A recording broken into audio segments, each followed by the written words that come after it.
Ladies and gentlemen, boys and girls, welcome back. Episode number 98 here, Hollywood After Dark, where we're going to be asking the question, is it time for war with Netflix Dave Chappelle versus the closer and the trans community? That and a whole lot more here tonight on the show. Get the F ready. Let's effing do it. I can't say the real word, but give me a minute and I can. All right, guys, let's go.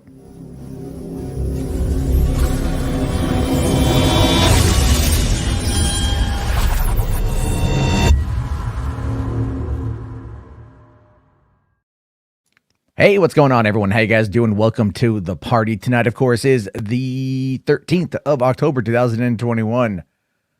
What an interesting day. A lot has actually gone on, and it might actually kind of reshape the future of Hollywood and Hollywood productions, and I don't really see a lot of people talking about it as much as what I perceive to be a relative non-controversy and a performative activist piece as a way to simply draw attention to one's personal cause. Of course, that's going to be my take. We're going to be diving into the whole Dave Chappelle thing. We spent a lot of time this week talking about Dave Chappelle, but there's other things to get to. Real quick here, let me do what I always do, which is give a full hearty shout out to my channel members. Here we got the IMAX crew, the $10 and up crowd. You guys are fantastic. Thank you so much. The Prime members, you guys are your $5 crowd. Thank you so much, everyone. And of course, the Matinee members. You guys are all huge parts of the Hollywood After Dark crew. I really appreciate that. Thank you all so much. And to get in on winning a copy of The Thing 4K, arguably the best movie of 1982 if you don't count Blade Runner or Wrath of Khan or E.T. or a number of other films that you could be up there. That's what I'm giving away this week, of course, that or this month. So be sure to become a channel member, get yourself in the running for that. And with that, my shilling is out of the way. I don't want to spend too much time on it because, as always, it is what it is. Now, also, I guess, well, one more thing to show here. My editor is currently working on the episode of Stranger Days about The Last Duel. That movie opens up on Friday. I'm hoping to have the episode up on Friday. So for you guys who go see the movie, can get the true story of what happened, because I don't know what's going to change or whatnot. But that's going to be up here pretty soon. I'm very excited to share that with you guys. It's a girthy, meaty podcast at well over 30 minutes. A lot of information, a lot of stuff there. Good times. Let's already dive in and say hey to everybody. I see Shiny. I see We Are Venom, Music Man, Geek Studios, You Do Suck, Tony, Anime Guy, 1 billion, Lord Slug, Spherical Man with the great take. I saw this one here. He says, let me find this here. Thank God it's HWAD. Yeah, I mean, a little bit. You know, I get it, right? The Hollywood After Dark. Yeah, it's almost there. You got it, buddy. I do like that, though. Thank God it's HWAD. Anna here saying, time to blow your wad after dark. No, yeah, okay. In my sense of humor, absolutely jives with that. Anyway, I appreciate you guys there. I see James. I see Lord Slug. I see Jess. I see Rational Skeptic McLeod, Shogun. You guys are all here. Music Man here saying, looking forward to Stranger Days. Yeah, I'm looking forward to you guys to see that one. I like the story. And I'm on camera for it too, which I hate, but we'll see how it goes. Tony here asking, will there be duck titties? No, there's no duck titties in The Thing. However, somebody should. There's an account on Twitter that photoshops Paddington into a movie every day until they forget. Someone should do that with the duck titties from Howard the Duck and just like Photoshop duck titties into a movie every day until they forget. Perhaps I will be the one to do that. I'll just do it horribly. The Paddington account actually does pretty well because they actually understand Photoshop. Me, I just know how to make things at random. So there is that. I see we got Saggy here. We got James. We got Ryan. All right, you guys are great. My usual gang of thieves and ne'er-do-wells have the link to join on in. We'll get through. If they don't come on in, we'll probably go to phone calls a little bit later. Although I did maybe speak a little bit too soon. You know her. You probably hate her, but she's here anyway. Saggy. I'm not saggy. I literally told you I'm not saggy, right? Oh, not Saggy Melons. Sorry. Not saggy Melons. Not Sally. I don't know. She changes her name all the time. That's true. And you're That's both true. from the same city, so literally, like, anything could happen. Anything could happen. Anything could happen. This is America, Annie. Anything can happen in America, right? What did Anything. Don King say? Only in America, right? True. Do Very true. you know who Don King is? Nope. Famous fight promoter, man. Mike Tyson's fight promoter.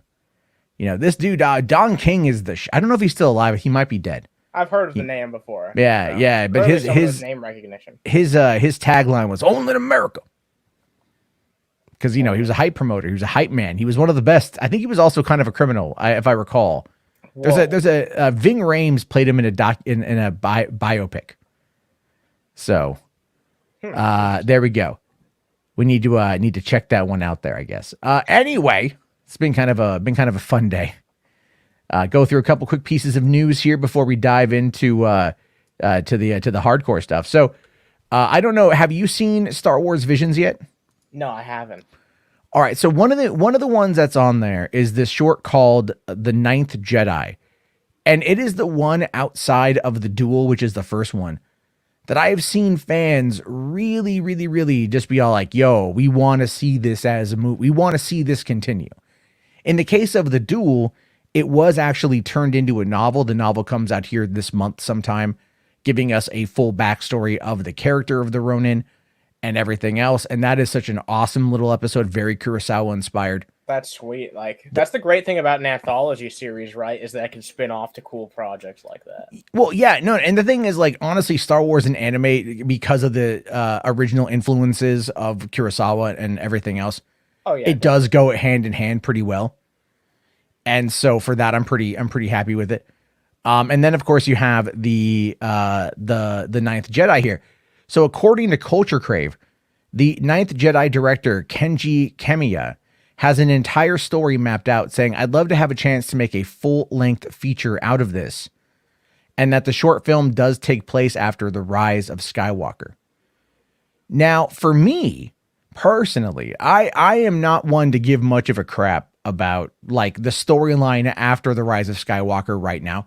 I want it to take place far down the road, like a couple hundred years past the Skywalker saga. Like, let's go a couple hundred years down the road. Yeah, because we're going to have to move forward eventually, but I don't want to have to pick up like right at. I only want to pick up like 30 years after like that movie. No, I want it like a couple hundred years down the road, whole new characters. But I also want a buttload of stories told in between A New Hope and Empire and Jedi and after Jedi. Because I want that world fleshed out a whole lot more, which is why I'm happy with Mando and like Rogue One and things like that. So in this particular case, though, I would love to see the Ninth Jedi brought into a feature-length story. The story was really cool. It was really interesting. It gripped me from the beginning. And it was so short, I was really wondering like how they were going to like play it out. But it was good. And I don't want to spoil anything if you haven't seen it. So I would recommend go and watch it. I would very much recommend to go and, I'm sure you could find it on YouTube maybe or something like that if you don't have Disney Plus. I have Disney Plus. Yeah, if you got Disney Plus, definitely go and give it a shot. So there's all that. But anyway, that was just what I would like to see. Now, Geeks here asking, do you think we're going to get more Star Wars anime? Yes.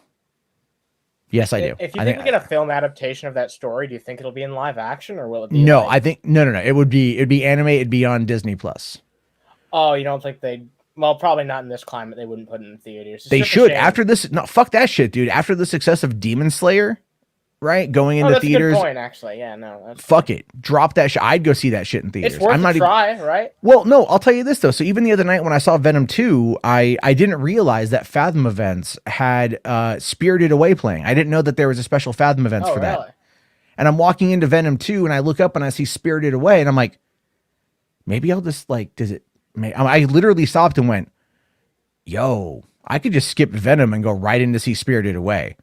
Because, I'm not a big anime nerd, but I do like Studio Ghibli films. So, oh, yeah. A lot of people are generally an anime like that shit. Yeah. It's very approachable shit. Like, people seem to like it who aren't big into anime at all. But I really honestly was kind of bummed. I went and I checked to see if it was playing again like the next night or something, and that was the last showing of it. I'm like, fuck. You know, but there's a small like revival house theater here in town. I didn't really know was there, but they actually do show a bunch of like Miyazaki films and stuff every once in a while. So it's kind of like the art house. Yeah, it's a little art house place. I've never gone to it. I've been here for 4.5 years. I haven't gone to that place yet. But I got to go and give that a whirl. Anyway, I do think we're going to get more anime. I think this is going to be a lot of fun. Yeah. And then hold on here. I do see, I think this is Are you not the actual Saggy? Melons? Yeah, what the hell? Okay. I don't know who is who with this. You know, I can actually check to see who it is because I can. You and Enosh did the same thing. It's like you guys do realize like how many links are you giving out to people where you just don't know? Well, no. What it is when you change your name, but I can check it where it says like I can check the authenticated and see that it's your channel, right? Yeah. That's the thing I didn't do. Now, Saggy, have you seen Star Wars Visions? I'm going to watch. I started watching The Mandalorian. All right, that's a start. Yeah, I started watching The Mandalorian. By the way, for the record, I'm not huge into Star Wars, but so far I just started watching the first episode. So far, I really, really like it. This might be like the one movie that might be like, wow, Star Wars is actually sucking me in. Oh no, Mandalorian is great. Yeah, it's starting off pretty good. I'm liking it so far. It's because I remember like when it premiered, they actually dropped the episode 3 hours early the night that it came out because it was supposed to drop at midnight and they dropped it at 9 p.m. I think because they realized that it was going to like overload the service for like when it launched officially. And so I was sitting on my couch. I'm like, all right, whatever, you know, put the kids to bed. I'm just kind of hanging out, watching some stuff on like YouTube or whatever. And then like all of a sudden I see the tweet and it's like Mandalorian is dropped. I'm like, fuck. They shadow dropped it. That's actually a really smart idea. They dropped their shows like 10 minutes early on Disney Plus when they do a new release. So like at 11:50 p.m. PST is when the episode will drop. They just do that so that like the servers can brace for impact. Do you think they'll drop Book of Boba Fett a bit early? I think they're going to drop the Book of Boba Fett. Like a few hours, maybe? Maybe not. I don't know. I mean, like... You think it'll be as big as Mando overall? Yes. I think Book of Boba Fett's going to be bigger than Mando. Yeah, but it's not going to have... They're going to have the little marketable, like, little character. No, they're not going to have... Look, they're not going to have Grogu as a marketable entity, right? Sure. But they are going to have... Fett. But they are going to have Boba Fett as a marketable toy. And they could have... Who knows? Well, like, it's been a couple of years. I mean, you know, Boba could have gotten lonely and fucked a sand person. You know, he could have smashed a Tusken Raider, right? They got to procreate. Why is it got to be a Tusken Raider? Because he was with the Tusken Raider. Oh, you don't know that yet. Sorry. You got to watch season 2. You'll forget. I'm sorry. I totally spaced. No, it's fine. I'll forget. But I think Book of Boba Fett though, because what this is doing is like as big as Baby Yoda was, and Baby Yoda was huge, and still is huge. I've seen kids wearing, you know what's really funny about that is like I've seen a whole bunch of kids wearing Baby Yoda gear, and I overheard like Midnight's Edge, Tom was bitching about it, and he's all like, no one is buying, like no one's watching it, but they're buying all the merchandise, and they don't even know what the character is. I'm like, that's what gets them invested. Like if they get the merchandise. Like, you know what got me to buy Pokemon games? I saw some Pokemon cards when I was a little kid, and I was like, that art looks really cool. Can I get those? And they let me get them. To be honest, I think that's probably a good big like win for Disney for that one, because like if you're getting people to buy merch based on a show that they're not watching, then you kind of already won. Look, dude, I think Book of Boba Fett will be big, but I don't think it'll be as big as Mando was. Well, I say this, I don't know yet, but I mean, my daughter, I call her my 3-year-old. She turns 4 in like a month and a half, so I'm gonna start calling her my 4-year-old. So weird to think that. By the way, she's like sick right now, so thoughts and prayers on that one. She's not feeling. This is the first time she's gotten really sick. Aww. So we don't think it's COVID. It's her stomach. So like there's that. But I'll be up all night with her. Yeah, she's like in that cranky, tired state. She's just like watching Finding Nemo in the other room right now. So poor baby. But I know I feel bad. I'm like, oh, I just want to make sure she's okay. But the thing is with her, it's like, today, for example, she's like, Daddy, can I watch you play video games? And she's like, oh, because I've been playing Marvel's Avengers. because it's on Game Pass right now, and Kamala Khan is the main character, and there's that Spidey show that's on Disney Plus. It is Spidey and his friends, and it's like, you know, it's a kindergarten age show, but Kamala Khan and the Hulk pop up. So my daughter knows that Kamala Khan, Miss Marvel, and the Hulk are good guys, and she knows that Green Goblin and Rhino and Doc Ock are bad guys. And she'll even play. She'll even like run around the room and say like, "Come on, Spidey, we got to go catch Rhino." And she'll run around the room and like pretend that she's Spider-Man or you know, or Spider-Gwen or whatever. And that's really cool to see. So even though the video game is not something she can like really process because she's, you know, she's still so young, she recognizes the character and she enjoys seeing the character. And the same thing goes for Baby Yoda. She doesn't have any like, she has like a Baby Yoda shirt that we got. And we got a couple of those like toys from Costco and a couple of the Squishmallows and everything for Baby Yoda. And so she knows who the character is. And if I bring it up on YouTube or whatever, if I'm watching Mando, she'll know that's Baby Yoda. She doesn't understand who the character is yet. But if we ever go on a Disney cruise or next time we go to, or whenever we take them to Disneyland and we go to Galaxy's Edge, she's going to fucking know Baby Yoda, you know? And that's going to cost me an arm and a leg because I'm also probably going to purchase a lot of Baby Yoda shit just to be on the very side, you know? That's the point. It's like, that's not gonna. The Book of Boba Fett's not gonna have that appeal to like families. You know what I mean? It's not gonna have. It's gonna appeal to Star Wars fans. Fuck yeah, and the people who already liked Mando and shit, definitely. But I don't think it's gonna bring in new people like Mando did. I just don't think it's possible. Because I think it's going to. I think the people that Mando brought in were introduced to Boba Fett in season 2 of Mandalorian. They saw how badass he is. They'll go talk to their Star Wars nerd friends and they'll be like, so what's the big deal about this guy? And then those friends will be like, all right, sit the fuck down. I'm going to tell you a tale. Question. It's a tale. Yes. What is this a spoiler if I ask this question? Like where does the Mandalorian sit in the timeline? Oh, 5 years after the events of Return of the Jedi. Okay. Yeah, it's 5 years after the events of that. After the original trilogy, yeah. After the original trilogy, yeah. Which is why. Have you seen the sequel trilogy? Yes. Okay, so there are hints towards the sequel trilogy in The Mandalorian. They're very minor at this point. There's been one kind of major one that you'll get to in season 2. But it's really you'll know what it is. I think you'll probably know what it is when you see it.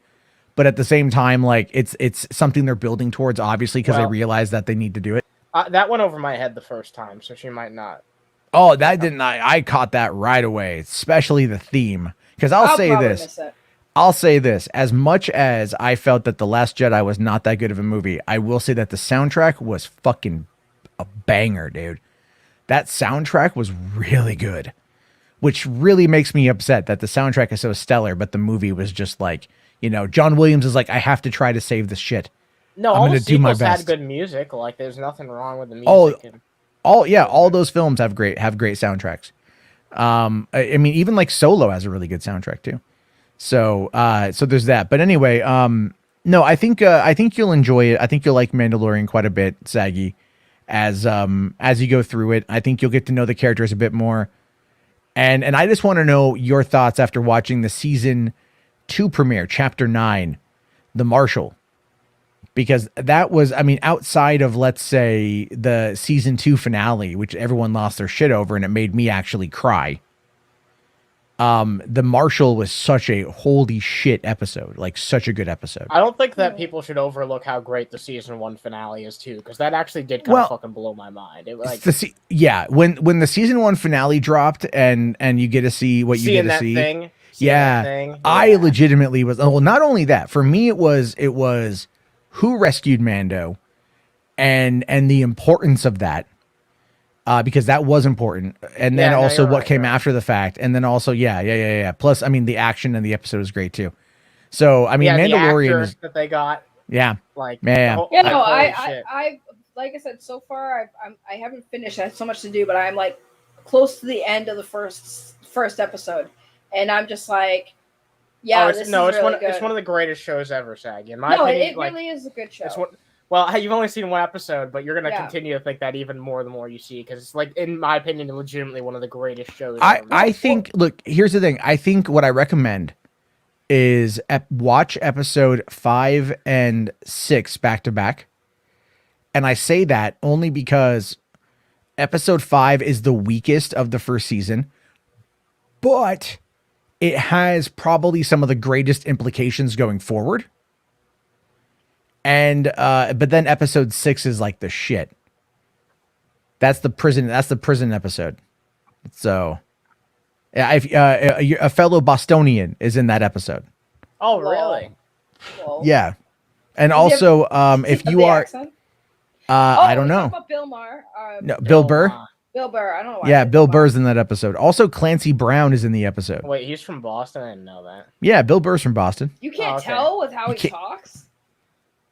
I've not seen much of him. I've only seen him in Mando. Honestly, that's all I've seen him in. Yeah, a lot of famous people, believe it or not, like Matt Damon, Affleck. I don't know why I forgot Affleck. No, there's a decent amount of people who are around. Yeah, there's here, a lot of Bostonians. Mark Wahlberg. And the thing that pisses me off though is like whenever, like especially Mark Wahlberg. Don't get me wrong. I know this is a little side note, but Mark Wahlberg, I love him.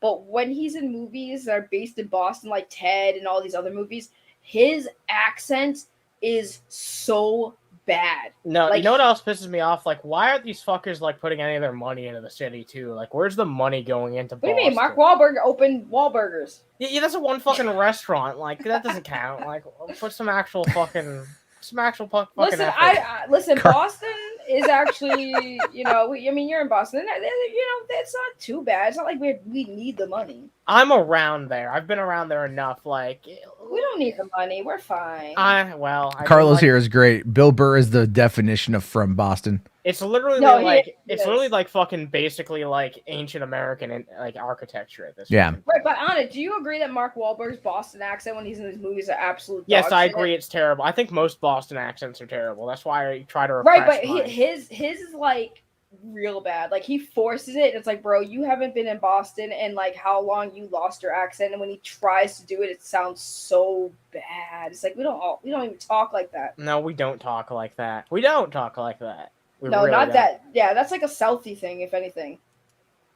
Well, I mean, I think that's kind of the point, though. How many cities get lumped into one neighborhood?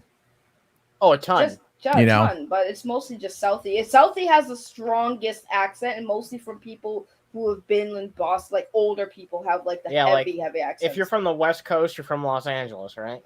Like, yeah, that's how that works. Yeah, if you're from the West Coast, yeah, you're generally like Southern California is kind of the place. Nobody from Texas outside of fucking the capital city. Mm-hmm. Never mind it. There's like literally like 4 other massive cities in the state. I don't even think Texas's capital is the largest city. Is it? No. Dallas Fort Worth is fucking massive.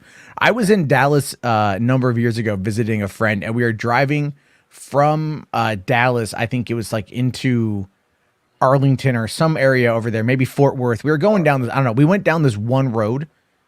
And we went through 4 individual towns on this one highway, back to back to back to back. You know, like you just drive straight, and you don't even know where one ends and one begins. Like that is how crazy it is out there. It's massive. It's huge. But a lot of people are going to be moving to Texas because of the way that they have their tax laws worked out. Same thing here with Washington. I mean, I would love nothing more than to live closer to my family in Oregon because that's where I grew up and that's what I love. But that 9% income tax bends me over, and it no lube, you know. So anyway, let's talk about the other big news of the day, because there is some big news going on today that a lot of people out there need to discuss. Really, if you're a fan of movies, because IATSE announced today that all 60,000 crew members will begin a nationwide strike on Monday if they do not reach a deal that satisfies demands for fair and safe working conditions. We were just talking about the Mandalorian season. Season 3 just started filming, meaning that on Monday, if this deal does not get done over the weekend, Mandalorian season 3 will cease production. Every other production out there will cease production. Everything. You think they'll capitulate? Oh, they have no choice but to capitulate. They have literally no choice but to capitulate. This is a massive thing. This is likely going to be like a big win for workers' rights in this field. Well, at least. I have frequently said that probably only the positive thing to come out of COVID has been the largest labor movement that we've seen in roughly 100 years. You know, like people are just like, F that shit. Like, I'm not doing this crap for this little of money. You know, it's not that people don't want to work, but they don't want to be undervalued. They're tired. They're sick and tired of being undervalued.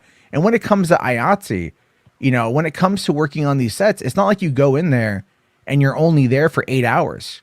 8 hours is a standard job that most of us do. They're there for easily 10 to 16 hours a day, not a problem. Most days, sometimes 6 days a week for however long the project is going on. And sometimes that can be 3 months to 6 months, depending on what it is. Sometimes even a month. It really just depends. It's on a project by project basis. But these people work. They build the sets. They do the costumes. They do the lighting. They do the sound. They do the electrical. And they get very little out of the increasing profits from year to year that these companies are getting. Yep.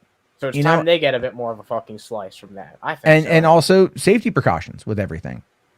So I don't know what's going to happen with this. Power Talk here asking, so will the Flash movie even come out? Yeah, it just wrapped production. So it wrapped production this week. So yeah, it's going to be going into the editors union is not going to be, and the producers union, they're not a part of that. Now, what's going to be fascinating to see is whether or not we are going to get, you know, if what other unions might go into a sympathy strike. That's what I'm waiting for, is what other unions out there go on strike also to help kind of, you know, turn up the heat, so to speak. Yeah. It's going to be interesting to see how this plays out. I think me and you should strike against Matt. He doesn't pay us.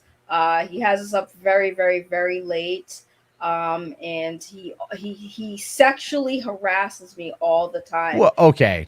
And he ruins bubble tea for me. Sag, you can't say that. You can't say that. Like, you can. I get the joke, but you've got to like. Clearly, it's a joke, guys. Clearly, I mean, like, you got to like, you know. Tune it down a little bit. You got like, yeah. Was it too far? That was a little bit too. That was a little bit on the too far side. Everybody, sorry. False alarm. False alarm, guys.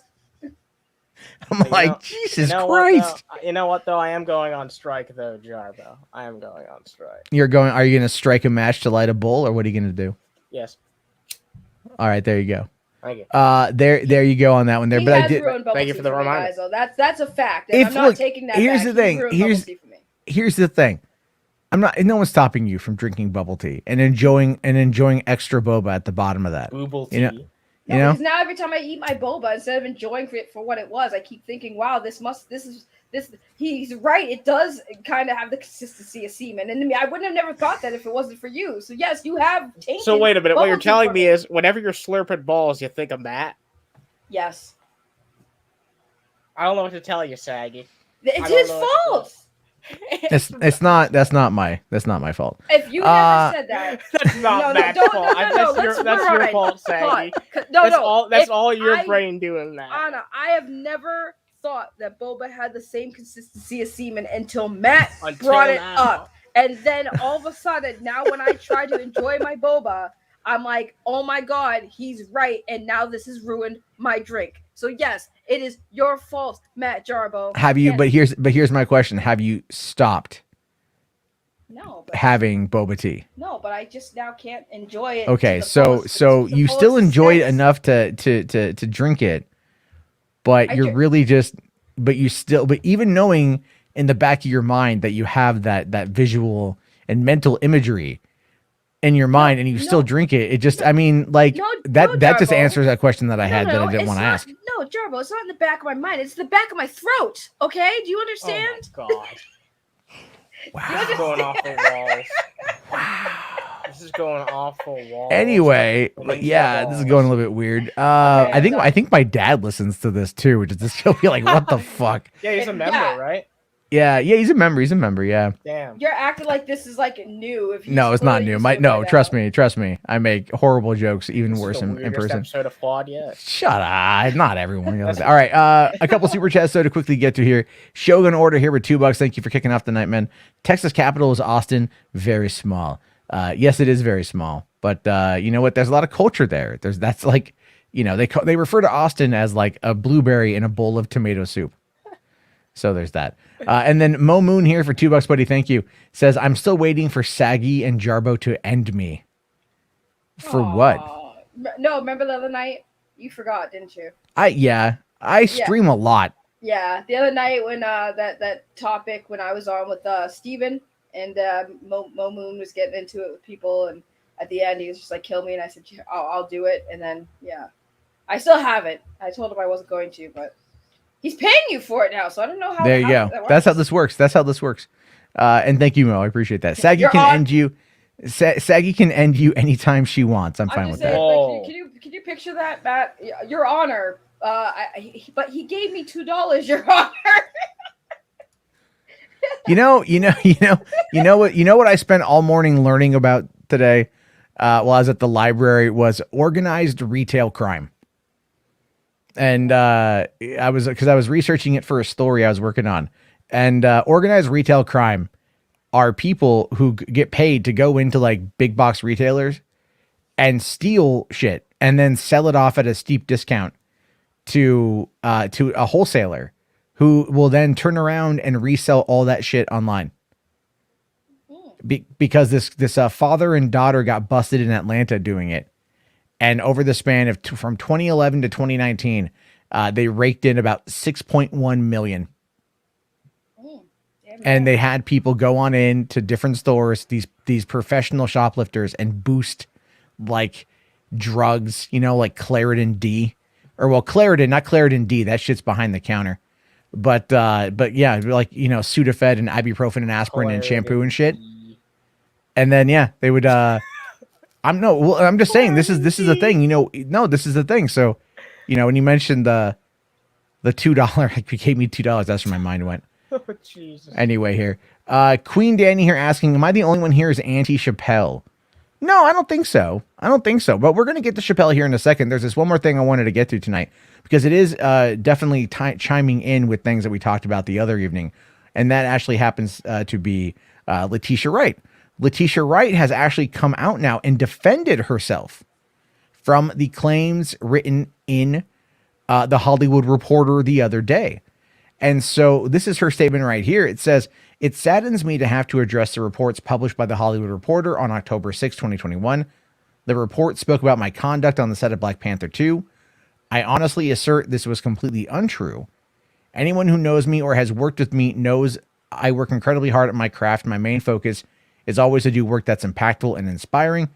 This has been and will continue to be my only focus.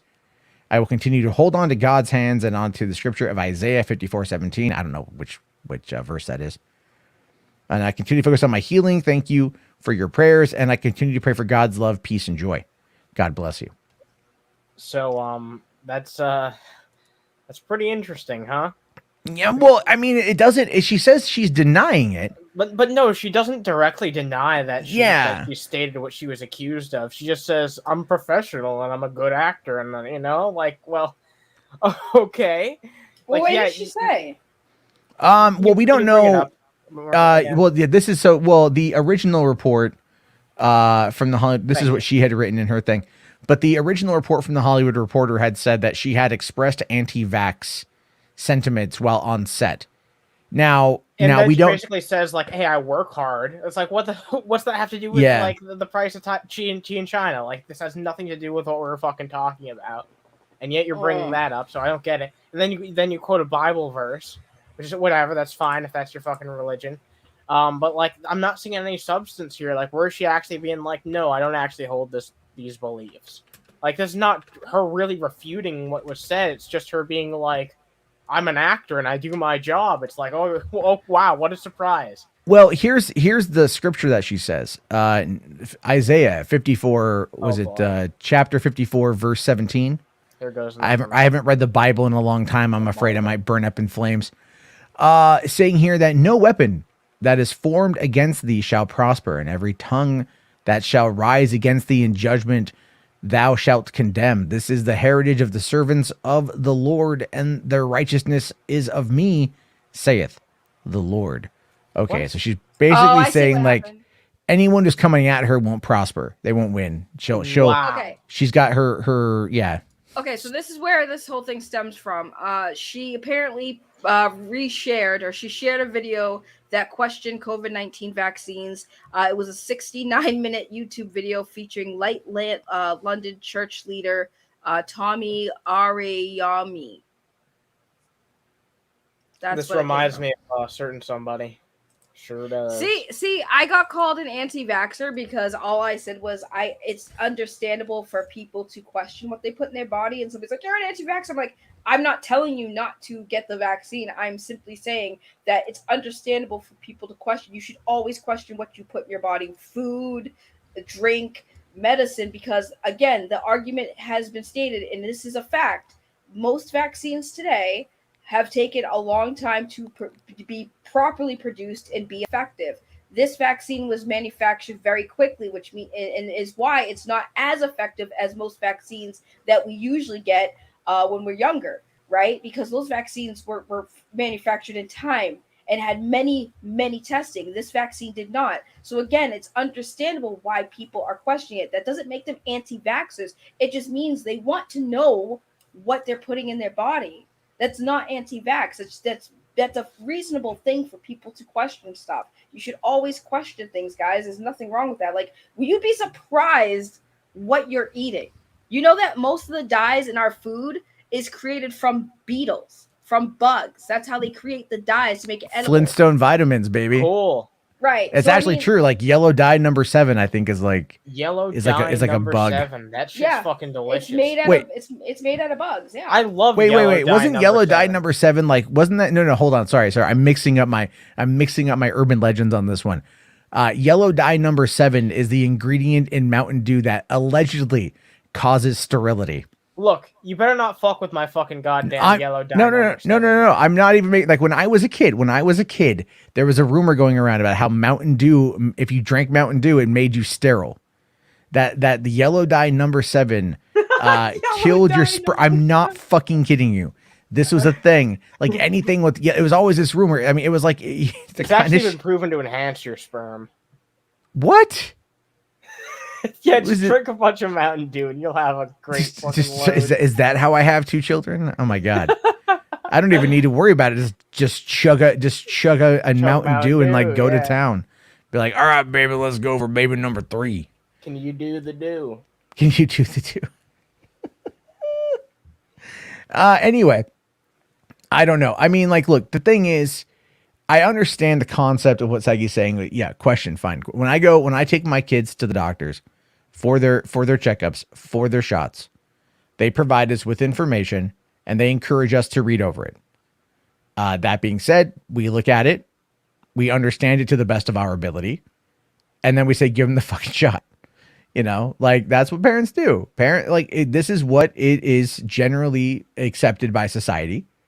And now all of a sudden, because, you know, people have politicized the vaccine, we're in a space now where people like Letitia Wright, who may not like vaccines, you know, she may feel that God will protect her and people have that freedom to do, but she guaranteed you still got vaccinated to be on that fucking movie set. Because one of the things that happens when you go in there is you have to get a physical, right? Like, if you're going to go to other countries have like inoculation requirements. Not that they're going to another country to shoot in Wakanda. They're shooting in fucking Atlanta, but, you know, things like that happen. So yeah, I don't know. I think she just kind of put her foot in her mouth maybe one too many times. And this is her coming out and trying to like get ahead of losing her job. Right. I mean, she better just, you know, stop putting her foot in her mouth. Like, if she does continue to do this, we all know what's going to happen. Yeah, Spherical Man here says, I remember that Mountain Dew rumor. Yep, that was a long time ago. That was a funny rumor. That was pretty funny. By the way, I see somebody got a little upset with my comment, and it's like, I've had to explain this. My sister is a biology scientist. She currently is working at one of the facilities out here where they're manufacturing the vaccine. And she has also told me, like, yeah, it's understandable. She explained to me how it works and everything. So again, when I'm talking about stuff like this, it's not like I'm completely dumb. No, I'm not a biology scientist myself, but I do have relatives who do work in the field. So they also explained to me, like, when I asked her before she worked at this facility, because before she was working at another one, I said, you know, what are the chances that this is going to go away? She's like, not anytime soon. I can tell you that much. And she's like, even when the vaccine, and she even told me, when the vaccine comes out, it's not going to be 100%, but people are going to still think it's like a cure. and then there's still not social distance, which again has happened, which is why some places have spikes. But again, like I said, I'm not anti-vax. I'm not telling people not to get it. Just, make sure if you like it's what you want to do. I think everyone should, but that's my personal. But I'm not going to force it on you or treat you like you're garbage if you don't. Like it is what it is. It's the world we live in. You can't. I just have to ask the question. Does your sister work at the Umbrella Corporation? The Umbrella. I cannot. I plead the fifth. I cannot answer that question. If y'all start turning into zombies, I'm gonna love it. I'm gonna have the freaking grand old time. The first person I'm going to is the first person I'm going to is Matt Jarbo's house to see if he's turned into a zombie so I can put him out of it. Actually, I don't even want to I live like 3,600 miles away from you. We're all YouTubers. We're already zombies. It's all like, yeah, good luck. Good luck. You don't even have a car. Yes, I do. No, you don't. You don't drive. Yeah, I do. I just got one. Mm-hmm. And also, I'm gonna hope that you're a zombie, and instead of killing you, I'm just gonna make you I'm gonna Walking Dead you. I'm gonna Michonne you. I'm gonna turn you into like one of those armless zombies to protect me from the other ones. No, I just have a feeling you would you would cut off my arms, cut off my legs, and then like just turn me into like a cum dumpster. How you like that, boba tea? Huh? How you like that? You dead fucking fat bastard. Suck on that shit. I'd make you my real life meat suit. I'd wear you. I'd wear you. Okay, that's a little bit on the. No, that's going into Anthony Chabot levels right there. All right, Saggy, this is the second fucking time I'm gonna have to tell you to cut it back a little bit. Like, dial it back just a little bit. She's a little bit on the over the top side tonight. Anyway, Jess here with the $5 super chat. Thank you very much. Says, I can testify that I have seen that with Duff products, toothpaste, and other household items. Talking about the organized retail crime. Which I did actually research a thing today. I got like a 5-page script done for Stranger Days about that. So that was pretty good. Nice. Very happy. I like going to the library working on that shit in the morning. It's a lot of fun. Anyway, all right. So Queen here says, I think we should force people though. Like public safety trumps your rights. But hey, that's just me. So, mandatory vaccinations. I'm more on that line than not, but it's like I think you need a doctor to give you an exemption, not like Joel Osteen. You know what I mean? Well, honestly, I think that like the government was kind of quick to do that. I think they should have tried to get the numbers up first by putting out incentives, like maybe offering a stimulus check to people who do it. Or like some tax exemptions on top of that, like other incentives, I think would have shot that up way more. There would have been like less controversy about it. I think they should have at least tried to do something like that, and it probably would have cost less too. You know what they should have done, which is stupid that they didn't do. I hate the way they're handling this pandemic because. What's your idea, Saggy? Well, not my idea. It's just what happened was what they lifted the mask mandate for like people who got vaccinated. It was like at their discretion if they wanted to still wear masks. They left it to the businesses to decide if they want to allow masks to maintain to keep going. The problem with that is like you can't ask people if they've been vaccinated because like they are protected by HIPAA. No. Not That HIPAA. does. Sorry, not HIPAA. No. You can ask someone if they've been vaccinated. Like anyone says that's against the HIPAA, that's a lie. No. Sorry. I was mistaken because I remember we had this discussion. They don't have like we can't be like, do you have your vaccination card? Sorry. I don't think that like they can refuse. No, private businesses can ask you for vaccination proof before entering. And in Canada, they've got like they don't do that out here. I can tell you that right now. They don't. A lot of people. Vary state to state. It's going to vary, very much vary state to state. But I'm saying out here in those states where you can't do that, right? Do you know how many people are gonna? You know how many people are gonna fucking die in Boston if a bar tries to stop you from going in? But here's the thing. Because you're not vaccinated. When I was working. Right when I was working at the liquor store, we'd have customers come in without their masks, and this is when it was still mandated. And they'd come in, and we'd be like, "Hey, you have to have your mask when you're in the store." And the guy looked at us, is like, "Oh, well, I got vaccinated." We're like, "We don't fucking know that. Like, we don't know if you got vaccinated or not, dude. No, you gotta wear the mask." But because of the way that they lifted that, everybody was wearing masks, vaccinated or not. Everybody was like, okay, I guess it's over. We cannot wear masks. And you see a lot of people not wearing them out here. And then all of a sudden, like, hey, guess what? Now down in Cape Cod, we have a little spike of cases now. It's like, yeah, of course you do, because Massachusetts was like, no, it's okay. We're gonna trust people to be honest.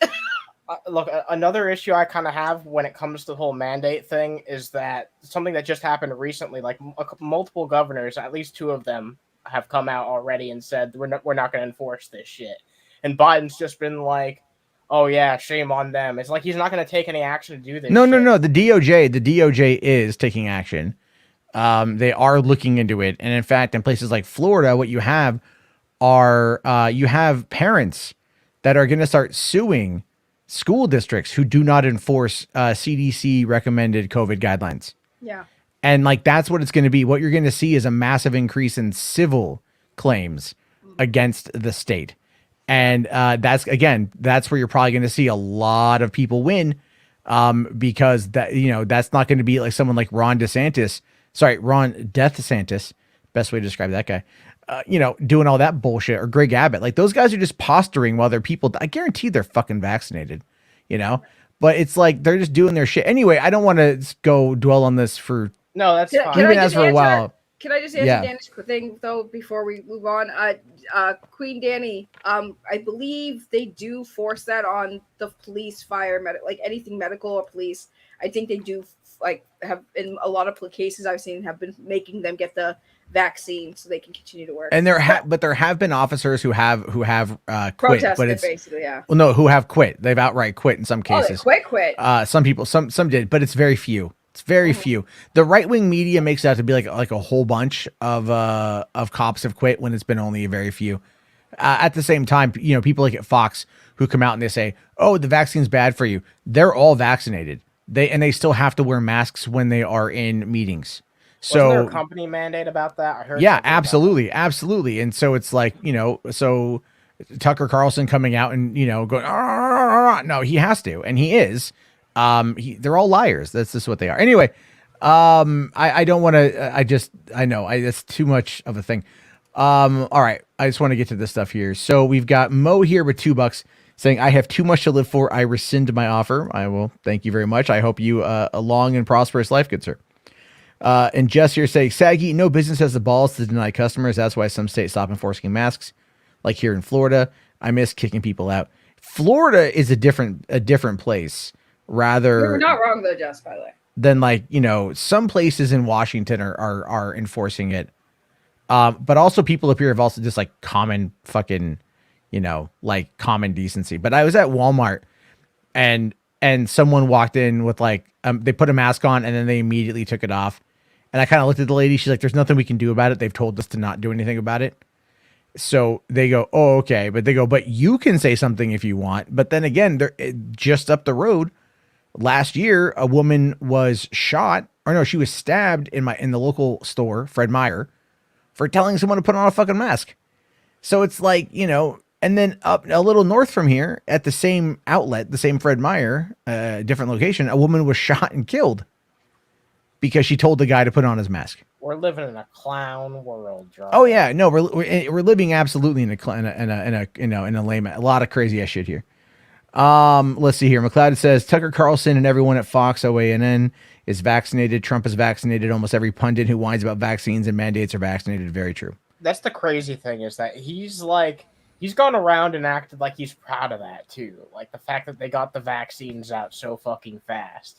Like he's considered it like an achievement of his presidency, and he got booted for saying that at one of his own fucking rallies. Yeah, I know. Oh yeah, I know. And even it's weird. It doesn't. Even Sean Hannity came out and said take the vaccine, but he said it so sheepishly, like, "Come on, you guys, come on, you guys, take the vaccine."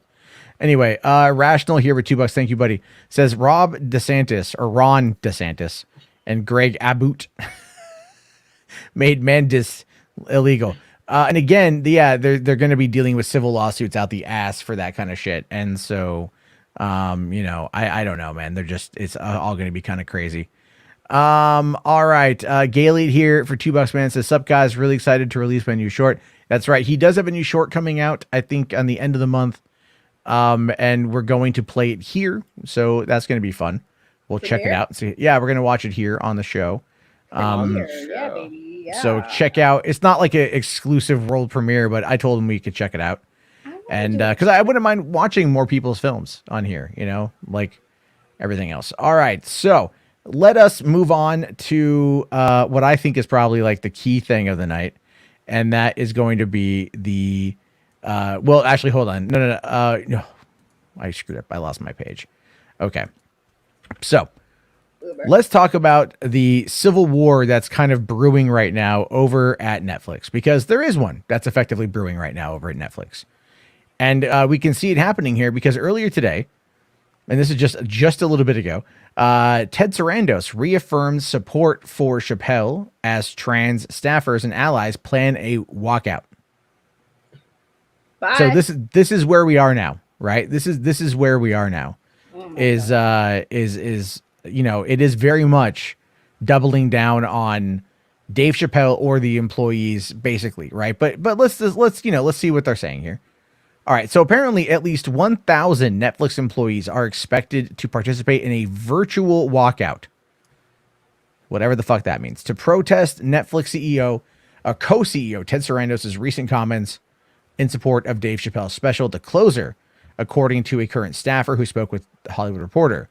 As first reported by The Verge, trans staffers and allies at Netflix are planning to stage a virtual walkout next Wednesday, October 20th, after Sarandos sent 2 memos to staff, one on the 8th and the other one this week on Monday, stating that the company would not be removing the special, in which Chappelle mocks gender identities and defends J.K. Rowling's transphobic remarks, among other comments. And again, even that's very one-sided.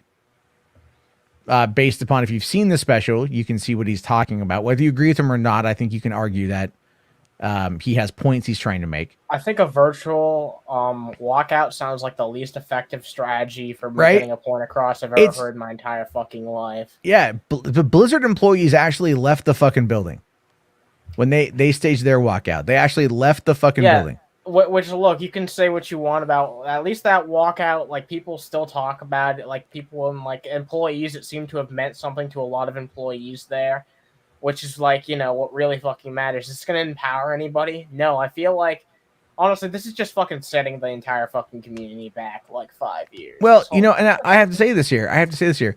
Danny here says they should quit. Do media interviews that will work. Shame them. Now, here's the thing. I actually completely agree with you on that one. And I say that not because I think it would necessarily work, but that is how you would probably get the best response to your activism. Is you have to sacrifice something generally. You need to make sacrifices, yeah. In order to get, you know, going, we're taking a virtual walkout. You know what that says to me? We're taking a long fucking lunch is what that says to me. Yeah, I agree. Right? Yeah. It's that's all it is. That's all it is. They're just like, you know, oh, we're taking a long lunch and then that's going to be it. Now, they just want to feel like they matter. That's all. I that's the only thing that I get from this so far. It's not like a bold statement that's doing anything for me or to make me, like, you know, more emboldened as a person, which is clearly what it's trying to do, right? But it's not. It's not having that effect. And I don't see anyone who's looked at this so far and been like, oh yeah, this is going to be a great effective move. And if they are, I'm sorry, but they're just fooling themselves. They're the virtual walkout is predominantly like a Twitter thing, I think. Which is so limited in its reach anyway. However, let's continue here. So in the second memo sent on Monday, Sarandos argued that content on screen doesn't directly translate to real world harm. And that is okay, a take, saying here that the strongest evidence to support this is that violence on screens has grown hugely over the last 30 years, especially with first-party shooter games, and yet violent crime has fallen significantly in many countries. Adults can watch violence, assault, and abuse, or enjoy shocking stand-up comedy without it causing them to harm others. I mean, like, he has a point, but at the same time, we know that QAnon is largely organized and fed through social media. And that has led to real world situations, such as the January 6th insurrection. So I'm not like, I get what he's trying to say, but at the same time, you know, Chappelle, like I think there are things people, you know, like there are people out there that would be influenced by something, but what Chappelle was ultimately saying was not that. Does that make sense? Look, I disagree with a lot of what he had to say and the contents of like his special, but that doesn't mean that it should be removed for sure. And that doesn't mean that this is an effective thing to do. This is just a stance, just like you said, it's just an extended fucking lunch. They want to feel like they're doing something. They want to feel like they're taking a bold stand while sacrificing nothing at all, actually investing absolutely fucking nothing except for one afternoon on Twitter to, bitching and complaining about it. That's not going to change anything. And if you're not willing to invest actual fucking time and actual effort, then you can just go fuck yourself with your bullshit ass sentiment. Sorry. Well, the other thing with that too is like if Netflix doubles down against this, that would probably bring back all the people who canceled their account over the Cuties controversy. Yeah. I mean, those people would suddenly pretend like that movie never fucking happened. But that's what I'm talking about. It's all fucking performative. It's all performative. It's all day to day. When is this company like aligning with my political beliefs at this time? You know what I mean? So it says here that the current Netflix staffer said that Sarandos's memos were largely the impetus behind the walkout, organized by the trans. Why is there an asterisk there? Why is there an asterisk on trans? Is that meant to be an apostrophe, but they fucked up? It's not. I don't know what the fuck normally when it's that little symbol, there's something at the bottom that like explains. Yeah, now I want to go look. Like, yeah, there's at the bottom. You know what here. I'm talking about, right? Like, normally there's something at the bottom that like. Oh, maybe that's what it is. Maybe this is the updated with the comments there. What? Okay, whatever. What? Okay, whatever. I don't know. It shouldn't. First of all, it shouldn't be capitalized. So, God damn it! I hate that the Hollywood Reporter now does this fucking pop-up shit. A bunch of websites do that shit where they automatically are like, "Here, you're gonna watch a video while you try and read your article." It's like, go fuck yourself. I'm trying to read an article. Like, seriously. You should be able to X out of it in the corner. I think. You should be able to. Anyway, go ahead. Yeah, hold on. What? Hold on, we'll get to that. Okay, so all right, so okay, the trans employee resource group at the streamer, but which received support from several allies at the company. During the walkout, participating staffers will not do any work for the streamer and instead focus on donating to charities and encouraging others to engage in content that does support the trans community, according to the staffer. All right, saying here that the memo was very disrespectful. The staffer who requested anonymity. But hold on, their Netflix supports people being able to speak their mind. Very never inconsistent. Yeah, just don't speak your mind against us ever. Like, that's one thing that seems really fucking shady and shitty to me. I will fucking say that. So yeah, and so it didn't invite a robust conversation about this hard topic, and that's normally how things go. No, but Chappelle's statement, his comedy, did invite a robust conversation about this topic, and that's what people are ignoring completely, and they're trying to turn it around and attack the company rather than the message that they fervently disagree with. You know what I mean? Like, that's kind of the whole point. And Netflix doesn't give a shit because Netflix knows as a company that they're not going to lose people over this. And if they do, it's going to be a small amount. And even then, it's again, there's engagement that's happening. So no one really cares. All right. So in a statement to Hollywood Reporter on Wednesday, a Netflix spokesperson said the company supported artistic expression for creators while also encouraging employees to disagree openly. Now, and the reason why this person up here requested anonymity was because of the trans employees, the 3 people. Well, I think it was one. I don't know if all 3 were trans, but the trans employee who was suspended after speaking out against the Chappelle controversy. Now, okay, let's see here. Earlier this week, 3 Netflix staffers were suspended for attending an executive meeting to speak out against the Chappelle special. The trio, which included a Netflix engineer who is trans, were later reinstated after public backlash to Netflix's response. Well, Netflix put out a statement or emailed the person, and they said that they had looked into it, and it wasn't that they went this again, to speak out against the special. That's actually not true if you go and you look at what this woman says. Yeah, that was a completely fucking bullshit headline that was perpetuated by dozens of websites, and no one fucking got it right. Probably intentionally. Or they didn't do their research. Like, a bunch of these fucking articles tend to be not researched at all. It's just a bunch of hearsay a lot of the time. Hearsay, there's say, get the fuck out of here, say, if you don't have anything to say worth valuable. Well, that's very true. And the thing is, though, it's like this. So the Netflix response to this was actually that she had been the three people who had been in that meeting. They were sent that link from their supervisor, and they assumed that it was an open meeting, right? They assumed that it was an open meeting, which is why they went there. So that in and of itself is bullshit. That's saying they wanted to speak out against the Chappelle special. They didn't. They went to a meeting that they got a link to, and they got suspended pending investigation about how they got into this private thing that they shouldn't have been in the first place. But they assumed that it was something that was available to them because their supervisor provided them with the link. So again, this is, and then so the Hollywood Reporter here is absolutely not doing that right. So let's see if there's again, the New York Post is talking about this. I want to see. Okay, here we go. Our investigation did not find that you joined the QBR meeting with any ill intent and that you genuinely didn't think there's anything wrong with seeking access to this meeting. Additionally, when a director shared the link that further supported that this meeting, that this was a meeting you could attend.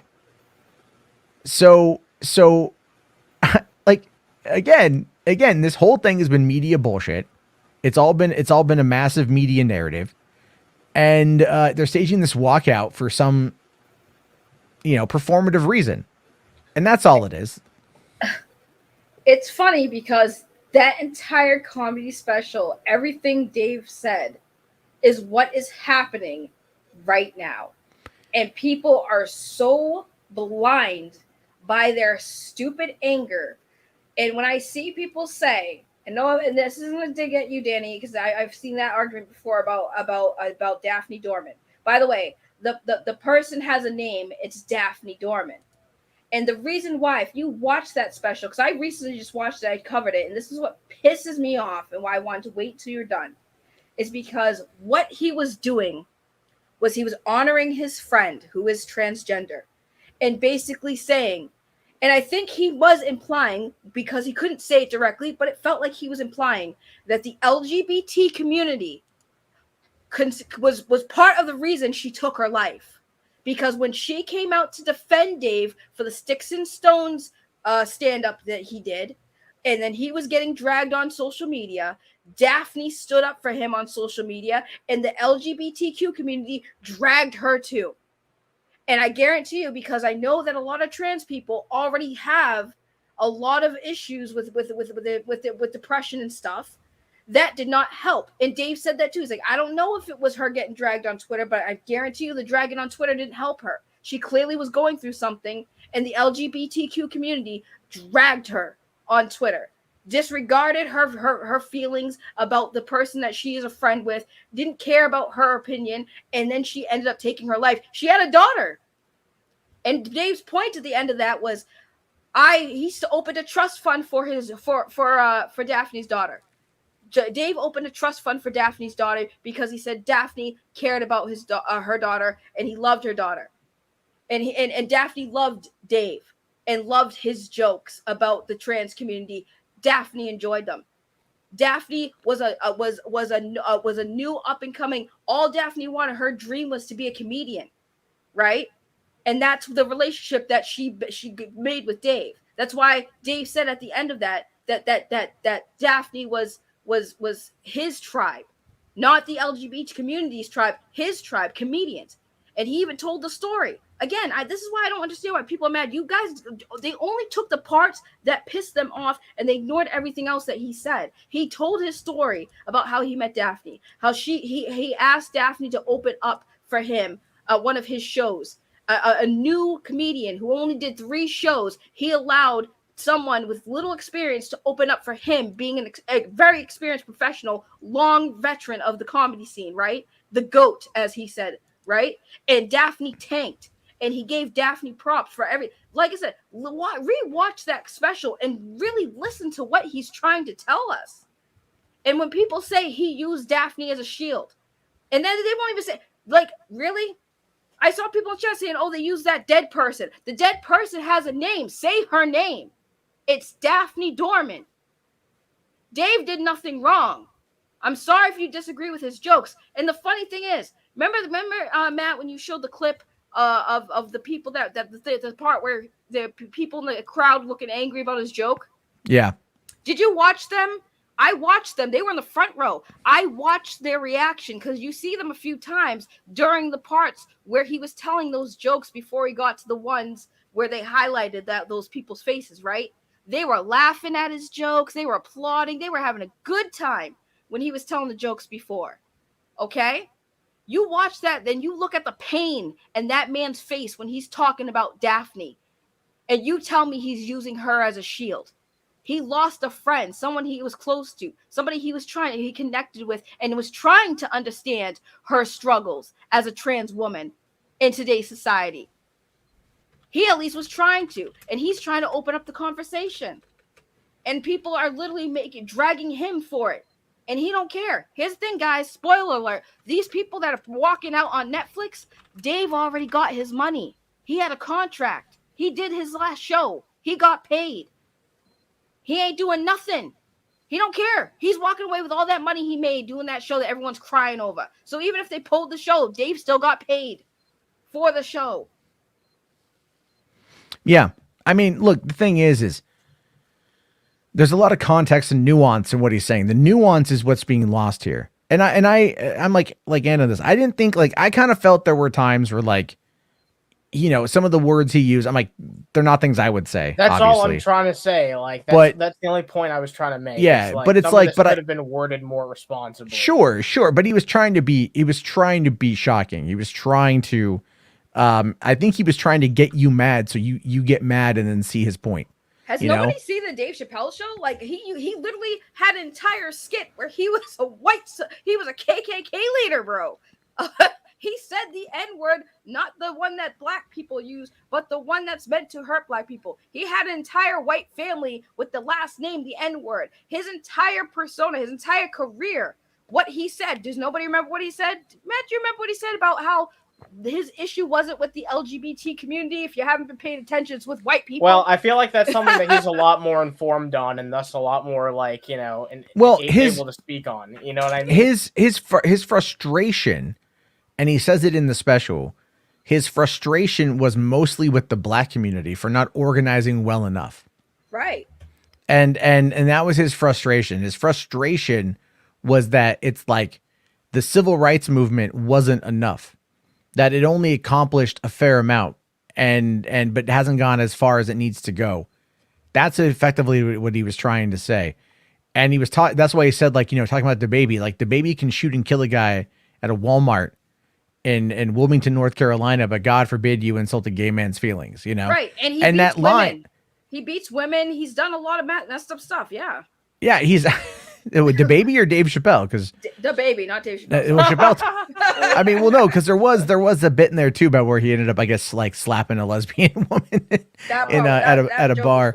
That joke was funny. But the whole thing though is what he's talking about, the special. You could tell that he's not transphobic, but he's been deemed that way for years. So people have this interpretation of him based upon that. And rather than listen to what he has to say and listen to his words, they want to take him at past actions and the narrative that has been concocted about him. And I think anyone who does the internet, and I can take that 100%. I've talked about this openly. People have concocted narratives about me that simply aren't true, that I have to deal with, quite frankly, all the time. Yeah, I don't believe in just writing someone off just because they did one thing that I don't agree with. Yeah, I don't. I'm sorry. It's stupid. But the thing that makes me angry is, like I said, I have no issues with Danny, but Danny got some hot takes because it's you're not even acknowledging Daphne's family, the Daphne's family who loves Dave, Daphne who is trans herself, who loved Dave and didn't take his jokes to heart and understood that they were just meant to be funny. Dave even told one of Daphne's jokes that made him laugh his butt off and had the entire crowd. Daphne tanked on stage for 45 minutes. Nobody thought Daphne was funny until Daphne got off stage, and then Daphne all of a sudden was funny. I think Daphne just had bad nerves that night. But either way, my point being is I'm not saying that the Twitter people in the LGBT community were the cause, but I guarantee you they didn't help. Because shortly after Daphne came out to defend Dave after his Sticks and Stones stand-up special. Daphne took her life. So you cannot tell me that that's not like that couldn't have contributed to whatever else Daphne was dealing with. One thing I can tell you is that that's pretty much how a lot of internet subcultures are in general. Like, it's unfortunate, but a bunch of people take their lives because of harassers that come about in like these insular communities online. Some bigger than the LGBT community. I don't like phrasing it in that way. I have a problem with the way that you're phrasing it, just because it makes it out like, oh, this is just LGBT people. You know what I mean? It's like, Yeah. because people are like this on the internet doesn't mean that that's how they are in real life. And the problem is, a lot of people, even though you know the difference, because I know you do, because you're not fucking stupid. Yeah. A lot of people don't, and a lot of people will hear that, and they'll just like they won't hear the difference in their fucking head. They'll just think that all people are like that, and they're all harassers. Well, now and I do want to say here that I do agree a little bit with what McLeod here is saying. It still does feel that to an extent he was taking out his frustration a bit on the LGBTQ community, predominantly the T part of that. And but that I think that frustration came from the anger over the death of his friend. And how, so there's a lot there.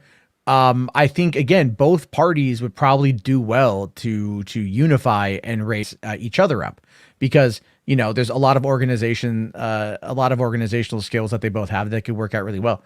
So I think that's kind of like what I'd like to see in that going forward. But I'd like to see that too, but I feel like this has just caused more division in that regard. Well, probably, he's yeah. mad at both, by the way. It's not he's mad at the black community and he's mad at the LGBTQ community, because for the record, both have had the same struggles, not accepted for who we are, right?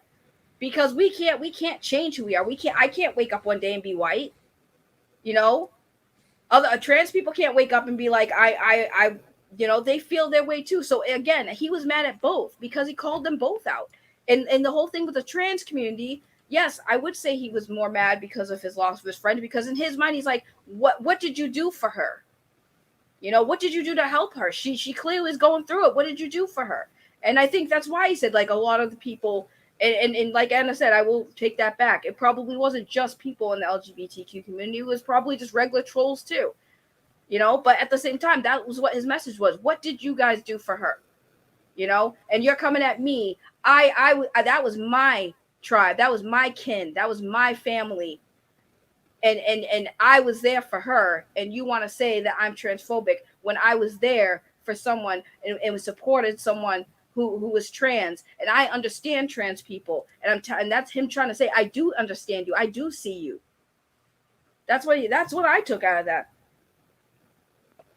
Well, I feel like people who only heard the bits on Twitter are at this point really just wanting to kind of have that narrative.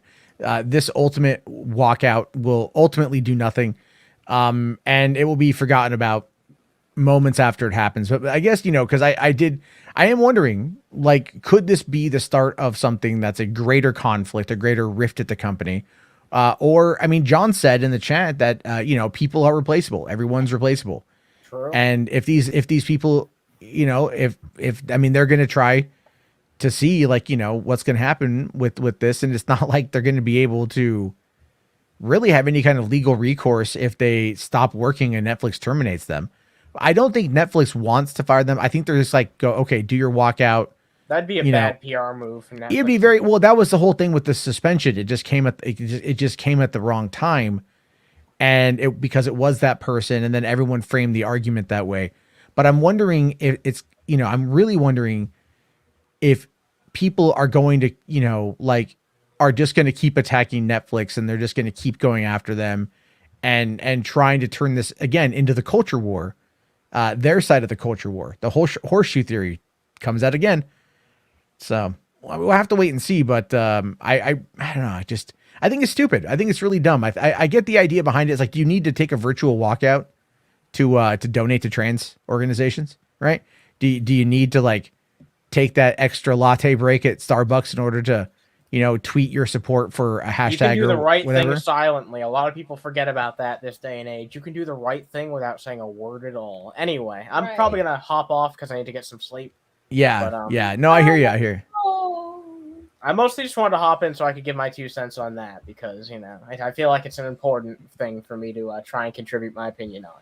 But I miss Well, you already. Go ahead. I said I miss you already. Oh, thank you. What were you saying, Jarbo? Oh, I was just gonna say no. I appreciate you coming on. Thank you very much. Oh no problem, dude. Anytime. All right. Good talking to you both. Thanks for having me on, and as always, guys, talk to you next time. I'll see you later. Bye, Have a good one. I love Anna. I love Anna because Anna brings an awesome perspective to everything. I love having back and forths with Anna. Yeah, no. Anna's been a good friend for a number of years. I'm very, very thankful to have her around.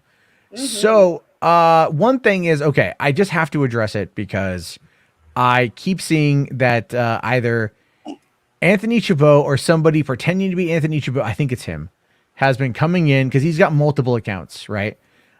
Here's the thing, guys. If you see him, if you're a mod, feel free to ban him. This is what he tweeted out today. Yo, what Matthew Jarbo told me not to be on your show anymore. That's how it's going to be fine. I hope that your channel gets taken down. I hope that God will punish you for your actions. Have a nice life, big boy. # fuck Matt Jarbo. So there's that one. I agree with the hashtag. You would. You absolutely would. Oh, I do. That was from earlier today.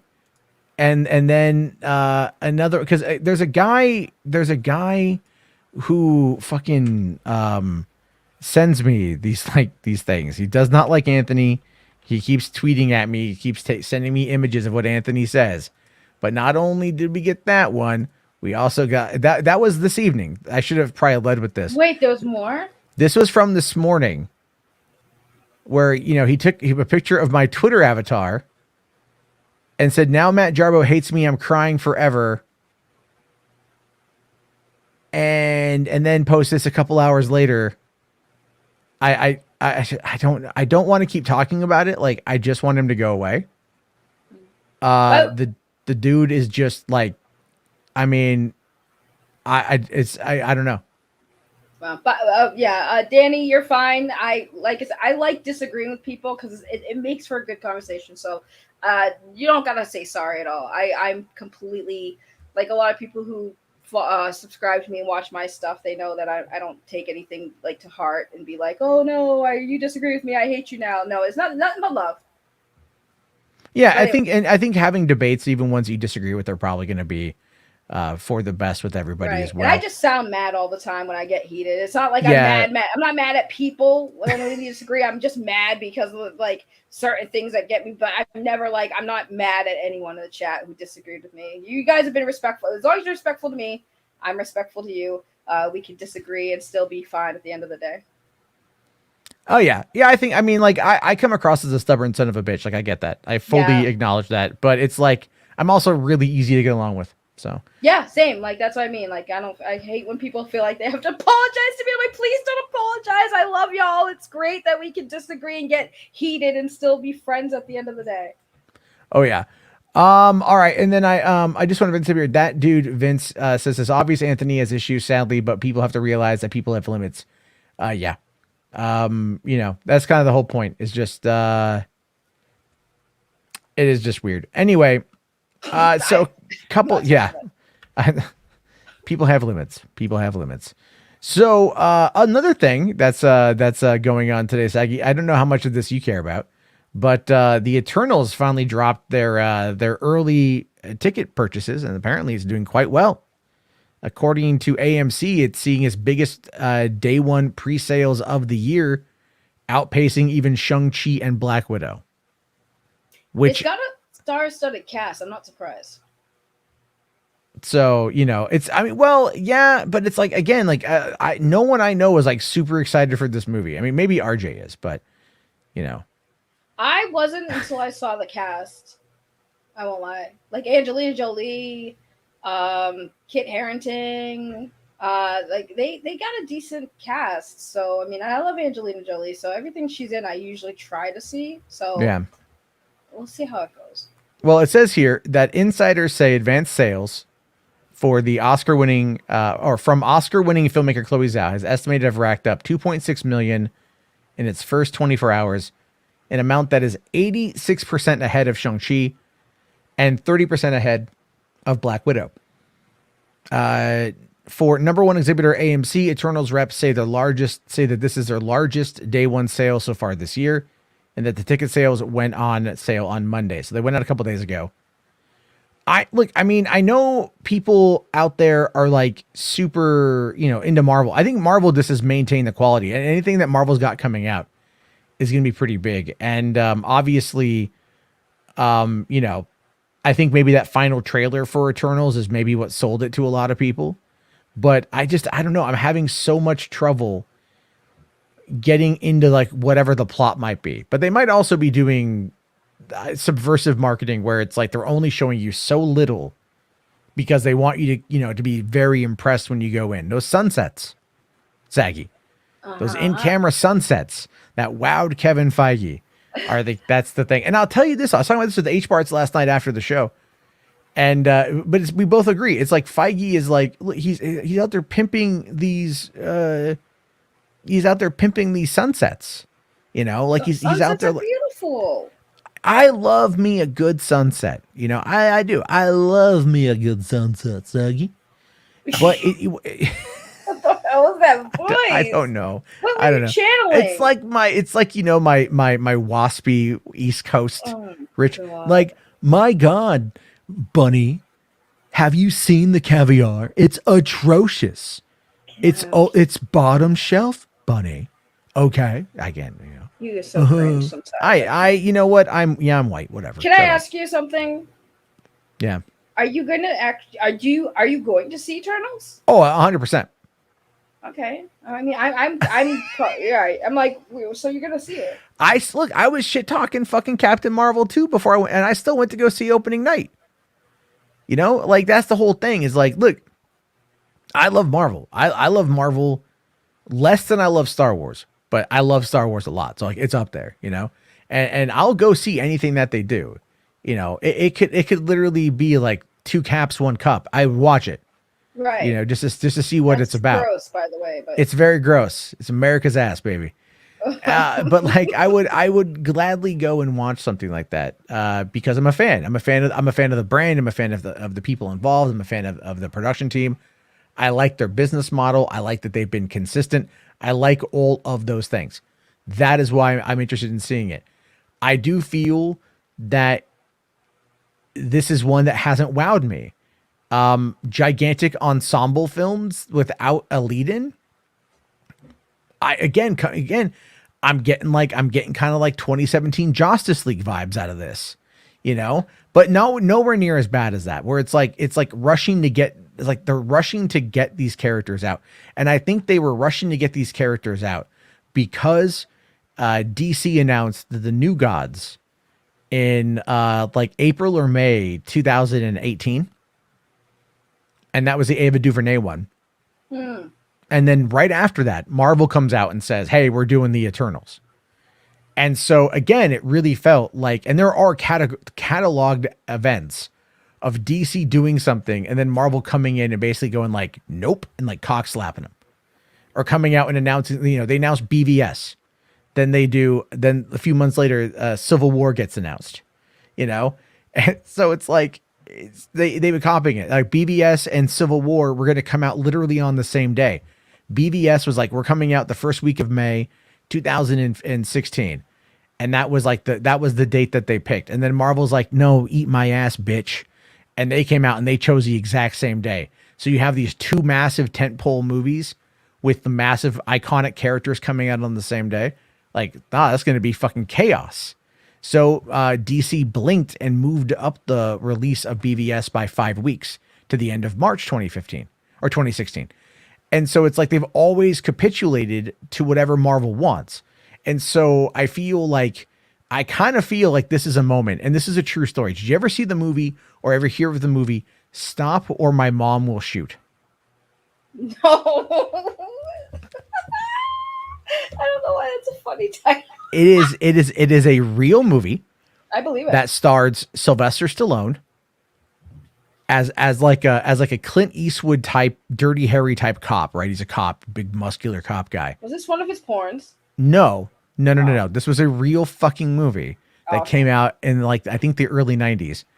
And then he has to protect his mom, played by Estelle Getty from Golden Girls.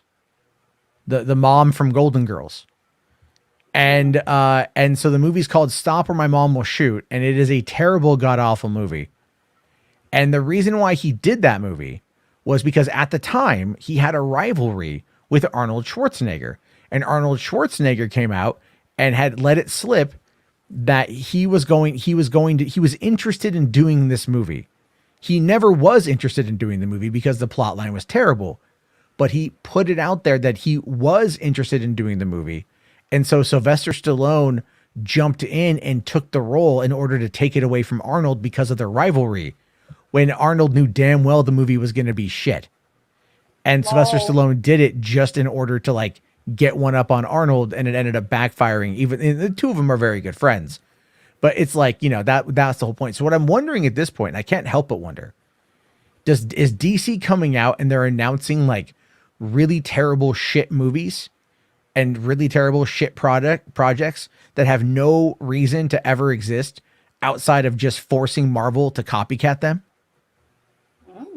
But maybe like, because I just feel like the New Gods and the Eternals are a little bit too similar. Here's the thing, though. I don't think like they could have a rivalry, but do they really? Because most Marvel fans are, you know, also like do actually can enjoy DC. I think that there really is like both companies are doing pretty well. Like, in all honesty, I don't think there needs to be much of a rivalry. I think, if anything, I would love to see them do a joint project. That would be wild, and that would pretty much break everyone's brain. See, I don't want that at all. I don't want there to be a. I would love to see. You want to see Marvel? You want? Oh God! Are you kidding me? Spider-Man showing up out of nowhere and like with who would he be with Batman? Why not? That would just like their dynamic would just be terrible. What do you mean the Flash has the same kind of personality as I could see the Flash hanging out with Spidey, maybe. Well, let's do that. That'd be fun. It would be fun. No, you guys. I'm totally down for a Marvel DC crossover.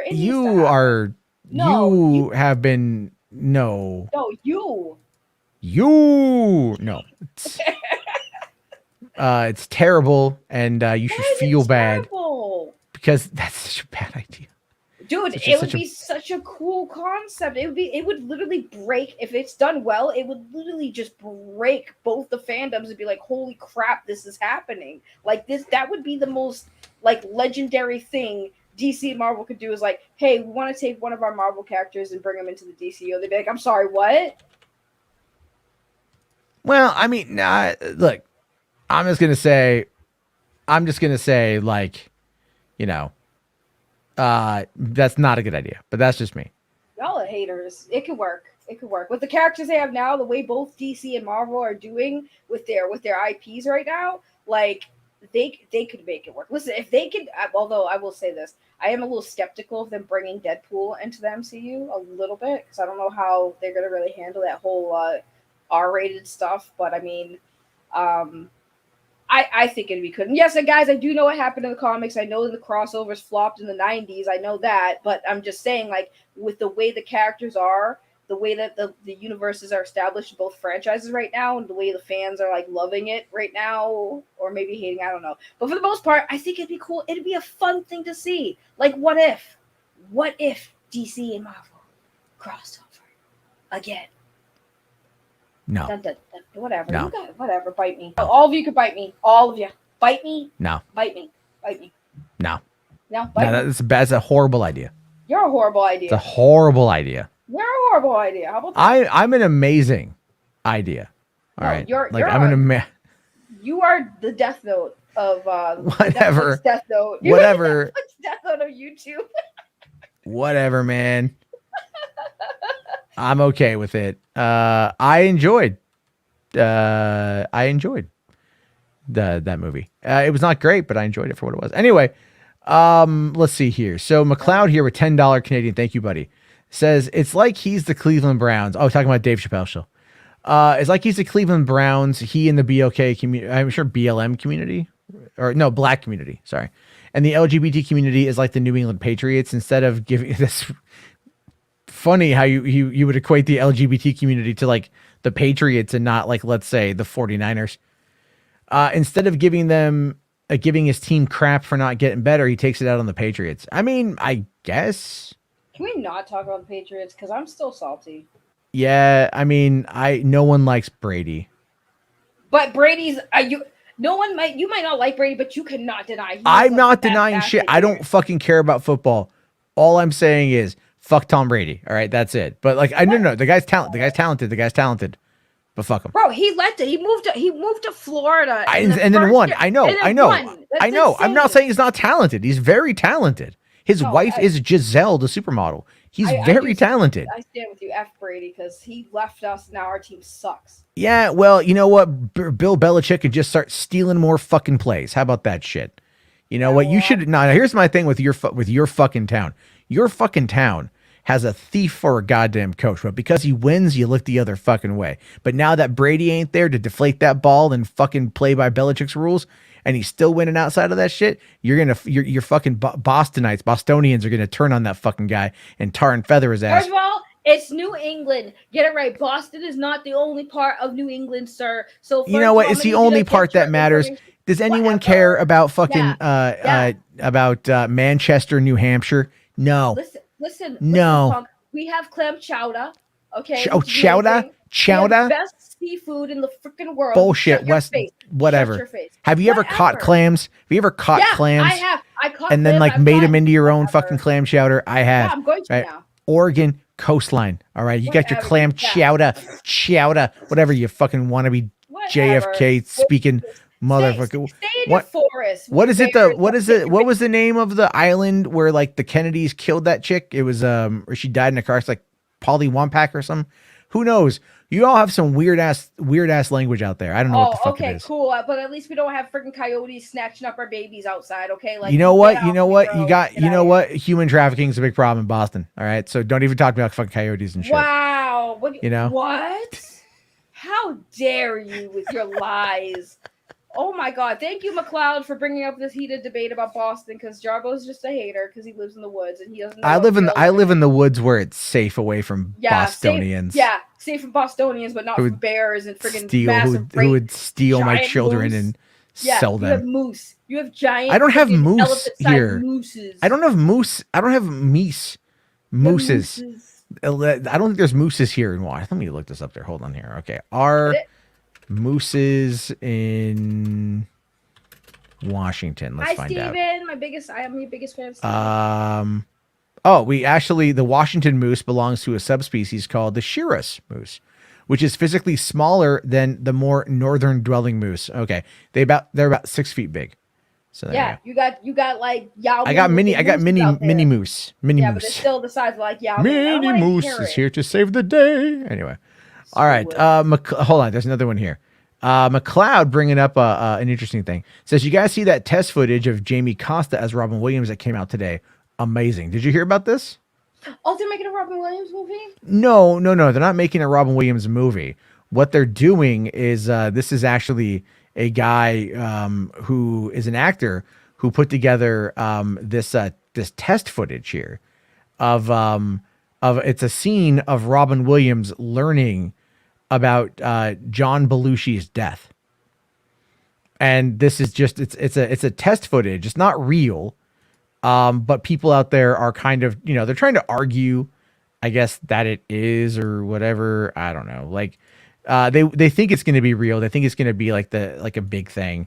But here we can take a quick look at it, a little bit of it. It's 5 minutes. I'm not going to watch the whole thing, but just to give you an idea of everything here. Let me just bring this up. Okay. So this is a short film that he made, and this is probably to be fair, the popularity surrounding this on Twitter is most likely going to lead to it being a real thing. I'm just not too sure how I feel about it because I still very much miss Robin Williams, and that pain is not something that I want to, go through again. Yeah. But let's find out. Let's give this a watch. Oh, calling Orson. Come here, Orson. Robin? I gotta try another thing here. Oh, calling Orson. There's something I have to tell Come in your fatitude! Lord! Hello, Orson. Falling asleep on the job again, Lord? No, your immenseness. Just working on my report on dreams. Dreams? Well, dreams are a beautiful aspect of human culture. In fact, it happens when you're at night and you close your eyes and all kinds of images happen and it's really bizarre. Well, let's try this one. Well, it depends on who you ask. If you ask Cinderella, she might sing it to you and say, Robin? a dream is a wish your heart... Robin! Could you give us a moment?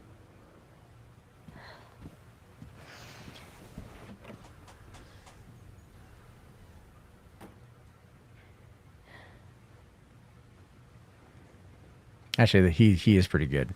He's amazing. I'm like about to cry. Dobbs? It's about that fart earlier? Sorry about that. Won't happen again. What? John Belushi died last night. What? They found him in his bungalow this morning. No. I told you I was with him. I know. They found him in John's his not bungalow. dead. I was with him last night. I know you were.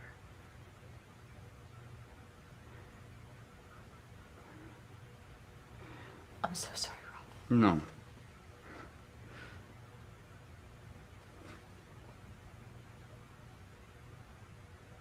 Not John. Did they say anything like how he died? You know, Robin.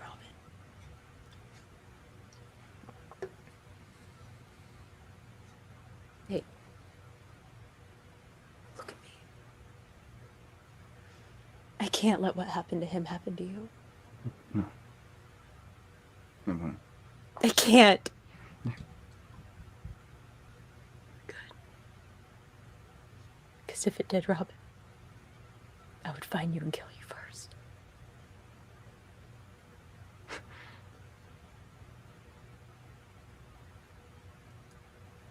Sounded like James Bond just then. Name Stomps. Pam Stomps.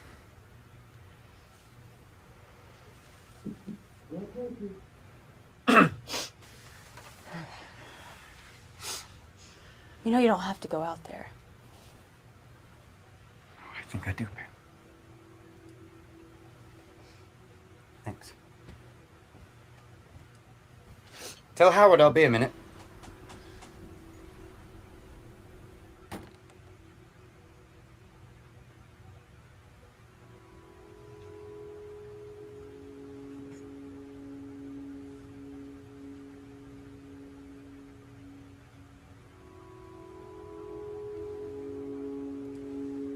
I agree with Cylon here.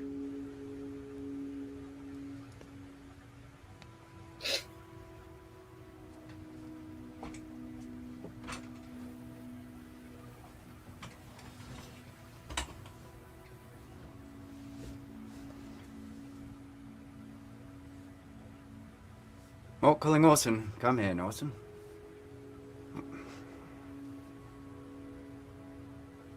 More calling Orson. Come in, Orson. Sleeping on the job again, Mort?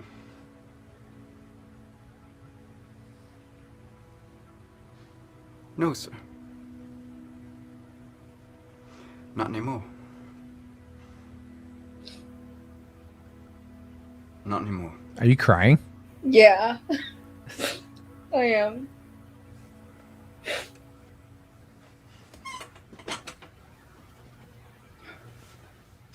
All right. Nano, let's go. More calling. Oh! Son. Shit. Fuck me. Oh, my God. Oh. I'm so sorry, Howard. Oh, no, I'm listening. I was talking to you. That was really good. That was wow. Holy crap, dude! I can't. Oh. Do you know? Do you know what's actually? Do you know what's going to make that even worse? Do you know the context of that scene? Do you know what? Do you know what killed John Belushi? Himself. No, it was What actually overdose. did? Huh? Oh, the overdose. He overdosed. No, Robin Williams killed himself. John Belushi died of an OD of, I believe, cocaine. Oh. And Robin Williams is the one who supplied him with the drugs. Oh. So that scene effectively is Robin Williams finding out that his best friend is dead, and he's the one who gave him. You know, they said they didn't know how he died, but him saying I was with him last night. The history of it is that he gave him the drugs. Yeah. So Yeah. No, I cry. It's because like, and I know you said like it's Robin Williams' death was like so freaking sad for so many reasons, especially for people who like suffer from mental health issues. Like for me personally, like it's not really a secret. I've talked about this before, not too often, but like there is a point in my life where I've attempted suicide before, a few times actually. And it's like somebody like Robin Williams who brought so much joy into the world. And even if somebody like that could be so much pain inside and you just don't see it, and then it's like it's scary. But you just seeing that clip like that give that man an Oscar. I don't even care if he does anything else. Give him an Oscar right now. Because holy crap.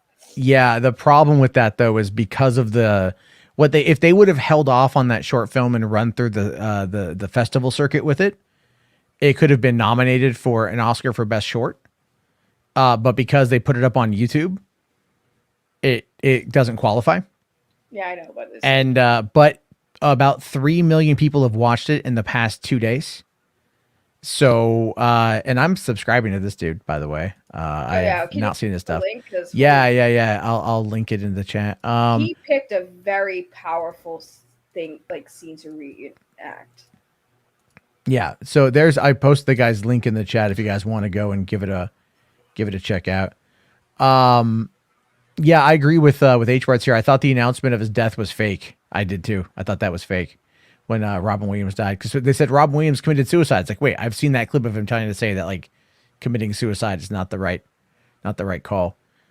But yeah, like Robin, like that was a very good scene. Like that did feel like a scene from a movie. Like, and so whoever wrote that scene, whoever directed it, whoever edited it, like get them a production deal. Now the thing is, Zelda Williams has been, people have been spamming it at her, and she had a bit of a hot tweet about it. She since deleted it, unfortunately. So, could you find it? Is it still around? I'm trying to see if I can find a link to it, to whatever, or maybe I can find it on there. Just Google Zelda, or look up Zelda Williams on the thing here. Because she had I think she was shit posting. Oh, you did? Well, the one that she deleted? Okay, well, I don't know, but I see one that she said, guys, I'm only saying this because I don't think it'll stop until I acknowledge it. Please stop sending me the test footage. I've seen it. Jamie is super talented. This isn't against him, but y'all spamming me an impression of my late dad on one of the of his saddest days is weird. Which there we go. And I think she did delete that. Well, I for some reason I got it up. Oh wow, maybe I'm just a moron and I totally missed it. Hold on, I'll link it to you just in case, because I sometimes, here's the thing, a little trick for you guys. Sometimes when you delete a tweet, if you Google it and it still pops up on Google, and if you click it, sometimes for some reason, I don't know if it's a glitch or a flaw in the system, but if you find it on Google and click it, even if it's deleted, it still shows up. I've had that happen before, where I went to Twitter to find something, see it's deleted. I'd Google it and I'd be able to still see it before it was deleted. It's very weird. It's a big flaw on Twitter. Oh no, sorry. No, she did not delete it. I'm looking at it right now. Okay. But that's also a thing I've seen. That is. Yeah. No, you're right. You are right. Okay. No, but that's the whole point though, is I think she did an amazing, I think that short was phenomenal. And, I could see them doing something with it. You could, here's the thing with this. You can tell right now that someone sees this as some producer somewhere sees this as Oscar bait, sees it as an absolute career starter for Jamie, and they can package it. And that's basically most likely why they did it, to be honest with you. Right. It's been 7 years since his death. So it's not like, enough time has passed to where it's still, it's not like emotionally raw, but it's still emotional. And he portrayed it in a way that that sounded and looked a lot like Robin, and a lot of people are gonna really head towards that. So I really I think the guy's been trying to like get his break for a number of years. This was it. Just to give you guys confirmation at home here. Here's the tweet from Zelda. Saggy read it, but I'll just read it again real quick. Saying, I'm only saying this because I don't think it will stop until I acknowledge it. Please stop sending me the test footage. I've seen it. Jamie is super talented. This isn't against him, but y'all spamming me an impression of my late dad on one of his saddest days is weird. But I will say this. I do like the fact that she acknowledged that it was good. Right, but I think I also have to agree with her. Like, it is kind of weird having people be like, hey, look at this guy who looks just like your dad, who you still miss every day and love and lost. And, his saddest moment of his life, here it is. Like, yeah, I agree with her. They're like that. Ugh. I mean, she was as nice about as it can, but like, yeah, it is kind of weird for them people to be doing that. But I'm not surprised that people do that. Tony here is asking the question, would anybody watch a biopic of him? Yes. Yes, and if it was done well, it would absolutely, become, if they got the right actor in the role, it would blow up. Now, Suru here says he does not have the natural manic energy of Robin. A lot of that natural manic energy is also a performance. It's him, but it's also a lot of it is exaggerated for a performance. Like when you're trying to get in a character, which is a lot of what he was doing there. He was trying to, get in a character to be more like, that's how a lot of this is. His zany over the top, that took time to perfect, and that took time to be able to turn on and turn off. Right. When he was that age back in March, it was March 5th, 1982. That was literally, 23 weeks to the day before I was even born, So like I was born March 26, 1982. So there's that. And then, again, he was younger. He was trying to like get his, he was still figuring all that stuff out. He hadn't blown up as big as he was going to. So learning to kind of, it's kind of like, like there are days where I'm way over the top. I'm like, way funnier than other days when I'm not. It's hard to kind of turn on and turn off like that. So it takes practice to get there. It also depends on who you're with and the energy you're feeling and everything else of what's going on in your own day. So yeah, I get your point, but I think he nailed it. Especially the intensity. It's not necessarily even the manic energy. It's the intensity that Robin Williams brought to things. If you look at his eyes, the way his eyes are in many instances, you can see that quiet intensity. And I think he nailed it. Oh, I think he nailed it too. And another thing I want to say about Zelda's comment is that, I think that people like it's pretty disrespectful that people work, because it's like, it's not like he died the way most of our parents we'd hope would go, which is of old age, or worst case scenario. Like I've had a lot of family members who have passed away from cancer, and I always say, it hurts to lose somebody. But at least, when they have a sickness and they're going to go, you spend as much time with them as you can while they're here. Whereas when people die the way Robin dies, just like suddenly out of nowhere at a young age where you don't expect them to, get sick like that or die of old age. It's a lot more traumatic of a death, in my opinion. you know. So I think like everyone who was just spamming with them, like, you guys do know that like her dad didn't just die of old age or died from an illness. He died just one day there, one day gone. And you know, people have to respect. I really wish people online would just start being a little bit respectful or more mindful when it comes to certain things like this, because poor girl, like that, I can't imagine how she felt. Like, I'm sure she, like I said, she thought the performance was good, but at the same time it just probably brought all that pain back for her. Well, there's that, and not long after he died, 4chan was sharing an image of what they claimed was the autopsy photo. Of course. Of showing, and the thing is, the image was not of him. It was actually of a Brazilian guy who resembled him from a profile, who had also had ligature marks on his neck from hanging. And so people were spamming that at her. Oh my God. And like, that's how fucked up people on the internet are. And like, this was in 2014 and shit. You know? People are really, I hate, like, people have no empathy on the internet. It's really a shame, because so that is something that happened. That was absolutely effing terrible. Well, God, I don't care if you believe or not, but I'm just gonna say it for the sake of saying it. God bless to the Williams family, because you know they still I know how it feels to lose a parent, and I know some of y'all probably have too. If y'all lost a parent, it just sucks, because it's like, especially when you're friggin' famous, dude, that stuff never dies. Like, you are always hearing about your famous parent long after they're gone, and that's even worse for people who are, you know, have lost a parent who was a celebrity. They have to deal with this stuff all the time. Yeah. No, I completely agree. McLeod here, $5, buddy. Thank you. Says, what Jamie just did is beyond impressions. This is acting. Jamie Costa has a God-given acting talent, and it shows in other fan film content that he's done as well. Yeah, I'm going to definitely give that stuff a watch. I have not watched it yet. Yeah, I'm going to watch it. He's good. So, I mean, like, that was really... I'm going to show that to my girlfriend tomorrow and be like, what do you think of this? She'll be like, oh, my God. When's that movie coming out? Right? Like, it's not. It's not a movie. It's a person on YouTube. Let's see here. Rational here asking, will we ever see a Michael Jackson biopic? That's going to be a tough one, man.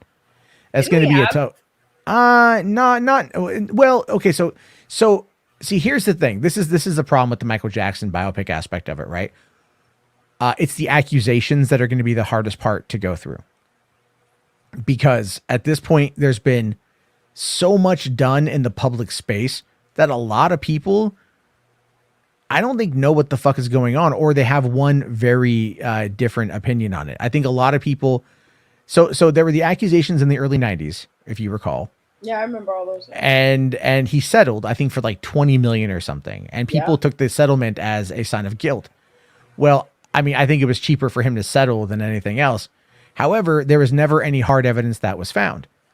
And then later on, they went, like, I think later on, the kid who sued him admitted that nothing happened. If I recall, I could be wrong on that one, but then there was that Leaving Neverland documentary that had like a couple different allegations that were put out there, and by people who claimed to have been assaulted by him on camera using their names and everything. So that lended credibility. However, just recently, one of those, I think the final one of those accusations was like thrown out in court or something, like basically kind of like proving that documentary was like was full of shit, apparently. I haven't fully looked into it, so if anyone here can corroborate or correct, I'm happy to learn it. That might be something worth talking about down the road. I only saw it in passing. I don't think we're ever really gonna get that, to be honest with you.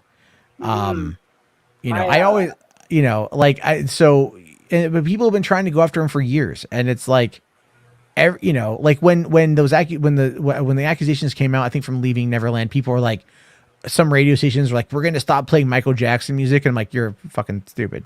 Because like, people like Michael Jackson music. Bro, I'm sorry though, but any adult, any parent that would send their child overnight at a stranger's house, and let's be real, like, he was famous, sure, but did you really know him?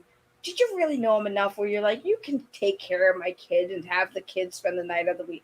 That's insane that parents, people are so starstruck that they would literally sell their grandma's freaking their grandparents to celebrities. It's so weird.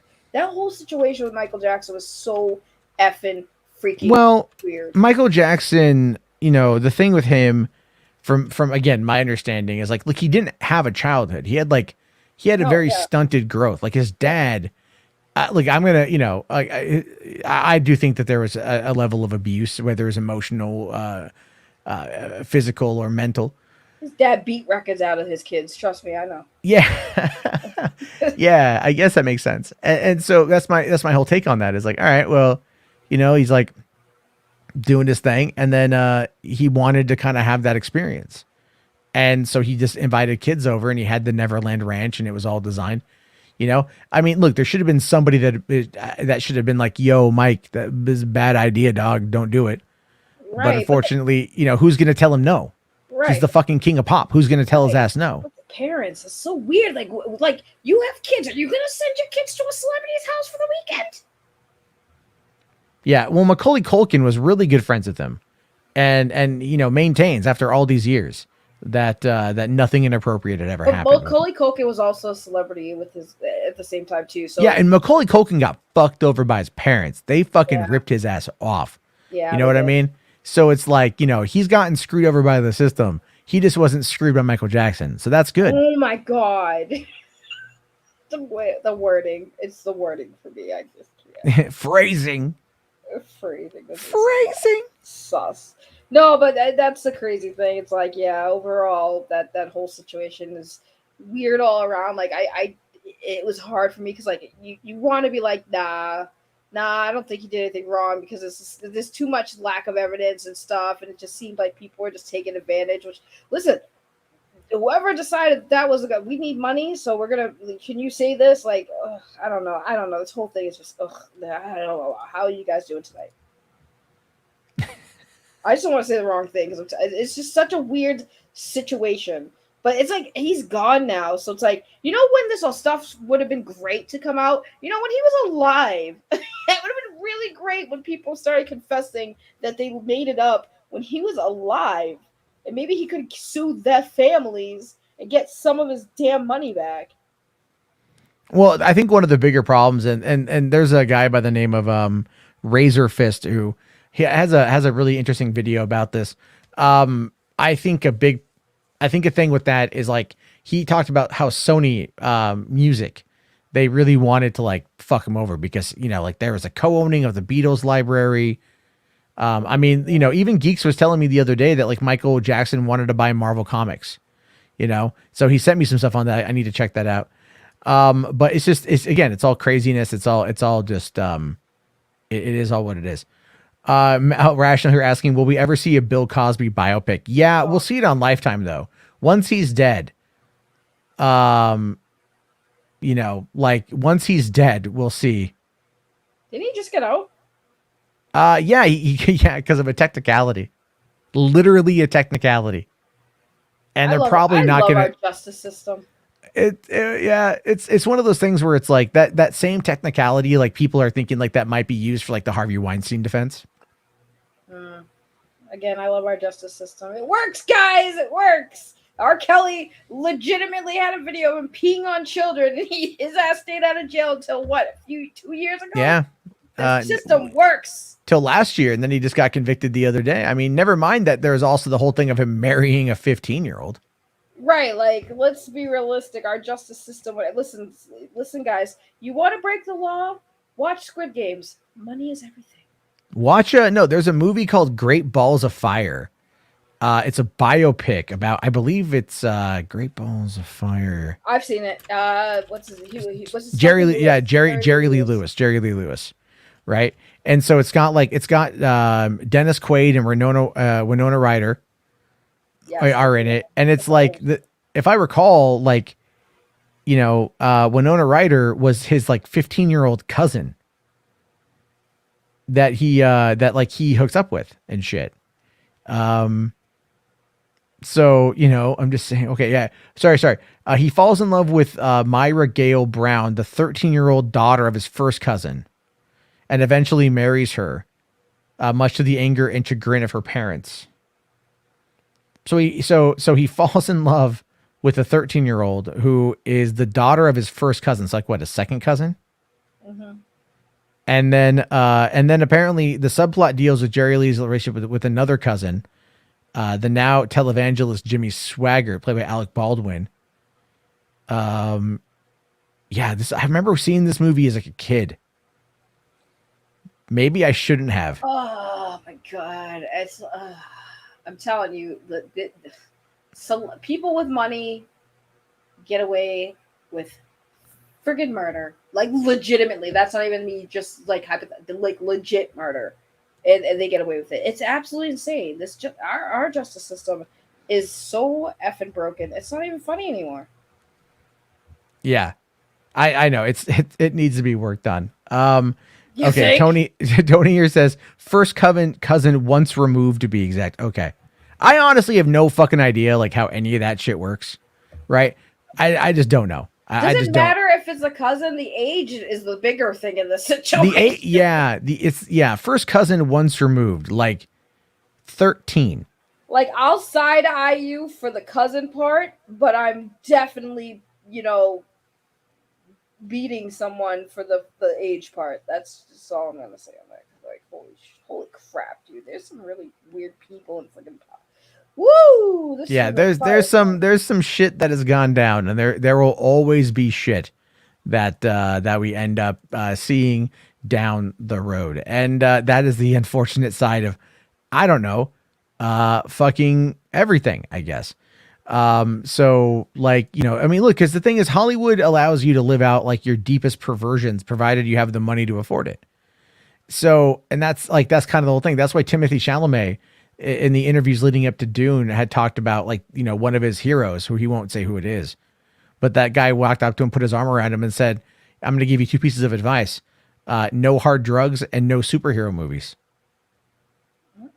And it's like, well, okay, but Dune is kind of a superhero movie, to be fair. Right. I'm just saying. It's kind of like that. I don't know. Like, I think of like all the things I would do if I had like $1 million, right? And the first thing I say is I'd give back to people that have been there for me. And then, I think my first biggest purchase, I'm going to get a house. But the last thing I'm going to do is spend money on like defending myself in court against me like doing some sus shit. Like that's the last thing I'm thinking about. Like, I need to save at least $100,000 because I'm gonna go out and punch a baby in the face today just because I can. Like, that's like the last thing I'm gonna think about doing with my fame and glory is that. So it's like it's freaking weird. Like, these people out here that make these money and fame, they take it for granted and they take advantage of it, and they end up hurting people doing like illegal, crazy shit. Give me money, I'll do good with it. Listen, Hollywood, give me money, I'll make you good movies, okay? I won't be out there hurting women, hurting children.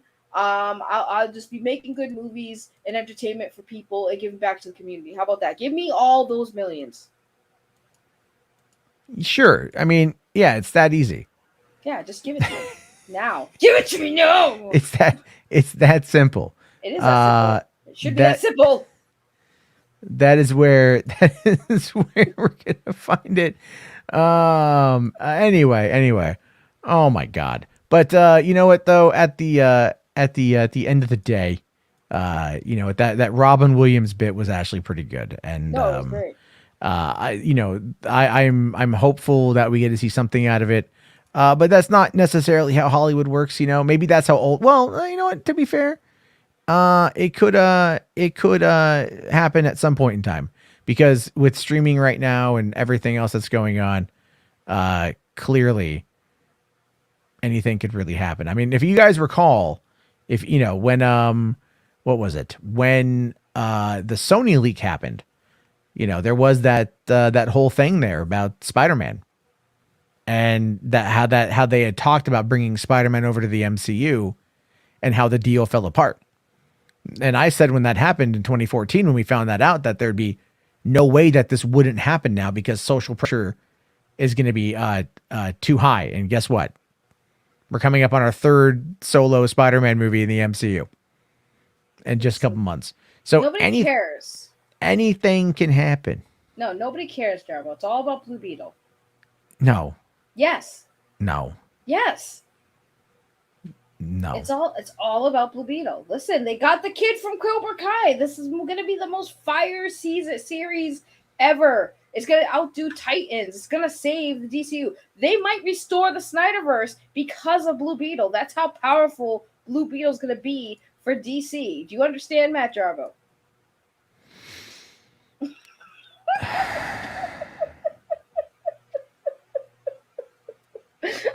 I wish I could see your face. I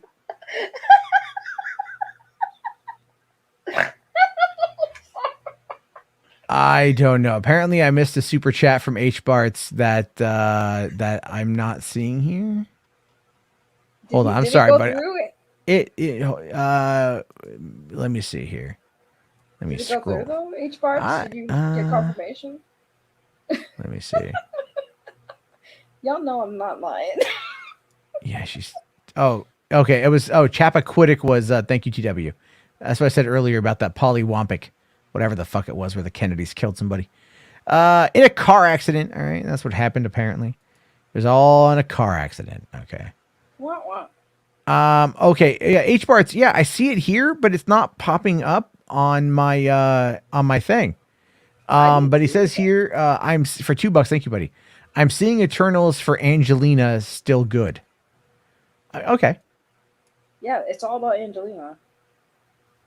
I mean, like, don't get me wrong. Like, yeah, you know. But at the same time, dude, Salma Hayek. What? Angelina? Yeah. Why? What? What's wrong? What? What? No. Listen. No. Oh, Angelina, whoa, bro. I love whoa. Salma, but it's Angelina. Dude, her lips, bro. Get out of here. Oh, man. Listen. Salma, No. Yes. What? Oh, my God. You're bugging right now. You are insane. You're telling me. Insane. No, come on, Saggy. Look, Come don't on, get me Jarbo. wrong. Don't get me wrong. I came on when I watched Gia. Okay, all right, but like I've seen Angelina Jolie nude multiple times, but Salma Hayek is like just like I think the sexier woman. Wow. Yeah. And Ray here says but clearly Saggy has not seen From Dusk Till Dawn. I have seen From Dusk Till Dawn. Listen, I'm not saying Salma Hayek isn't beautiful, because she is. Let's be realistic. I'm not that crazy. But Angelina does it for me more because of them lips, though. She got those beautiful, luscious lips. I believe the terminology are DSLs. Oh, you said it. She does. Like, I would love to kiss Angelina Jolie. Like, if it's on my bucket list, I will literally I will sell everything I own to be like, Angelina, I will give you everything in my wallet if you just give me a kiss. Just a peck. I just want to kiss her. If I had $1 million, would I buy John Merrick's remains? Who the fuck is John Merrick? I don't know. Anyway, I'm just saying that I do find Angelina Jolie to be attractive, but no, listen. I'm skeptical. That is not true. No, the thing is like there is a joke I could make, but it is so wildly tasteless that I'm not going to make it. I don't do it. And Skeptical said that I was jealous because Salma has better melons. I'm technically speaking, I have better melons because they're bigger than hers, and I'm pretty sure hers are real. Yeah, hers are real. But Salma? Hers are real, right? Yeah, not Angelina. I believe Angelina had a double mastectomy. Yeah, she did. So she did have natural breasts, but because she had the breast cancer, she had. Oh no, yeah, they were nice. Yes, they were nice. Rip. Well, she still has breasts. They're just not. So she got like my grandmother like got a double mastectomy. Like, so I mean, I understand the impact it has. I'm not, and you know, there's no joke around that subject that I could make. That would be funny, wouldn't it be? But no. I mean, I think really no. Angelina, look, they're both attractive women. I've always had a thing for Salma Hayek. You need to have a thing for Angelina though. I mean, no. I do Tomb Raider. Oh my god. Oh yeah, Tomb Raider. But again, dude, Desperado. No, Selma Hayek's beautiful, but From I Dusk think Till Dawn, Fled. was. Fools Rush In. She was. Listen, I'm not saying I just Ugly think, Betty. Angelina has a very distinguished look, and I think she has a very, I don't know how to explain it. Just the way her face. Just Angelina Jolie looks like the kind of woman you would see in Victorian era England. She's got okay. I'll tell you this. She comes across like a really sexy librarian. She's got that very uptight. She's got that uptight look about her. Angelina does. She's got that very uptight look about her. Bro, she looks super like uptight. Queen. That's uptight. You're telling me that a queen isn't uptight? But she's not. But she's not uptight, even though she has that look. She uptight. What are you talking about? She's very. She's not uptight. Super uptight. I guarantee she's uptight now. She wasn't uptight for maybe a while, but she was crazy with Billy Bob Thornton. They were together. Well, they were definitely not uptight. Oh no, Billy Bob Thornton. But no, but they definitely I don't know. She comes across as like super uptight. She comes across as like super pris. And maybe that's just like with age and shit. Her dad's fucking nuts. Maybe that's what it is. I mean, it could be, but I still think she's gorgeous. Tony here asking the question, are you still hot for Alicia Silverstone? Yep. She looks like she's sucking a lemon all the time. Says the woman standing for Angelina Jolie. Angelina Jolie doesn't look like she's sucking a lemon. Oh, she's got them sunken ass cheeks. What you talking about? What? She's got them sunken ass cheeks. Jarbo, I can't with you. We're gonna be literally fit, dude. We need to start doing what these big YouTubers do and do like those boxing matches, bro. Me versus you, bro. I'm gonna knock you the fuck out. You kidding me? Like, I've seen you. You're tiny. I just put out my hand and you're like, trying to swing. Are you underestimating my size, sir? I believe that you believe that you have the ability to float like a butterfly and sting like a bee. I think you feel that way. No, I'm gonna float like a butterfly and sting like when you pee. Okay. I don't have a UTI anymore. Thank you. I didn't know.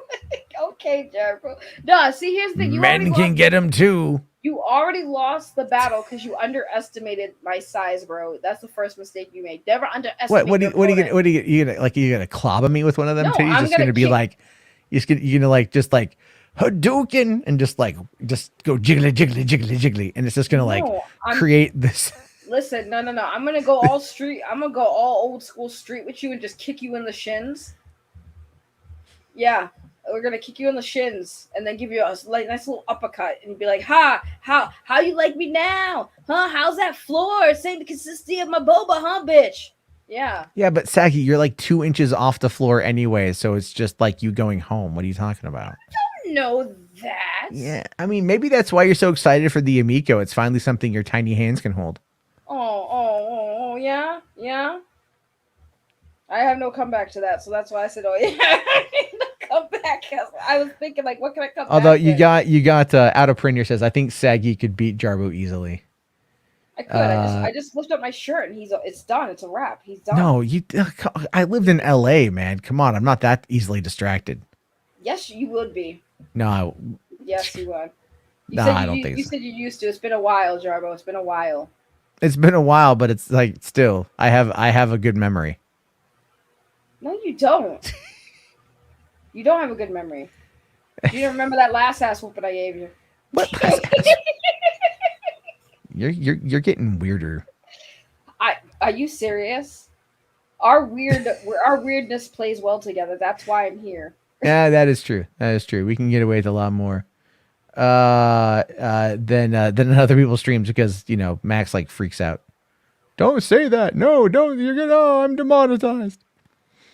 Oh yeah, dude, whenever we get on a panel anywhere we go, like I'll be normal and fine on like Enosh's stream or Max's stream and actually stick to the topics. As soon as Jarbo comes on, it's like a friggin' light bulb just switches in my head or something. Like he turns me on, and not in that way, but he turns me on to act like a baddie.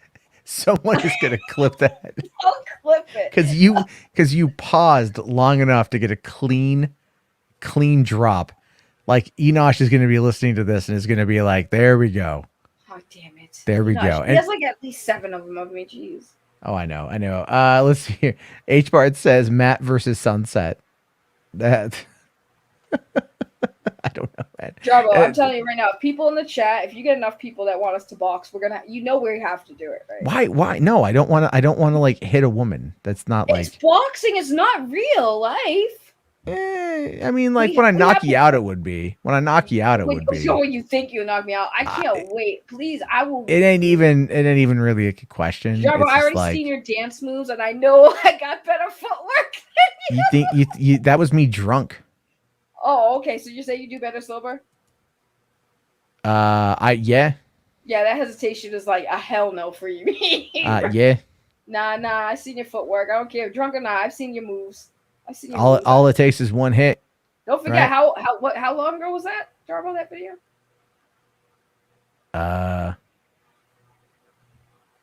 2016. 2016. So Yeah. a long time there, buddy. You're a little older now. I'm a lot older now. Yeah. Yeah, exactly. I mean, all I gotta do is take out the hip and it's over. Oh, please. Get a hip. All I have to do is just like distract you with a boba. Oh damn! Or a Snorlax plushie. That's RJ. First of all, that's RJ. Yeah, but she'd go, "Oh my god, it's so cute." I'll just scruff a baby by the neck and put it in your face, and it'd be like, "Oh my god, it's so cute." No, and that's not true. And then I'll just like knock you out with the other hand. No. And then I'll be like, "Damn, game's over, bitch. It's all fucking mind game anyway. You lose." I don't think the Snorlax thing's cute. I literally told RJ. No, that's what I said. That's what I'm saying. I would scruff a baby.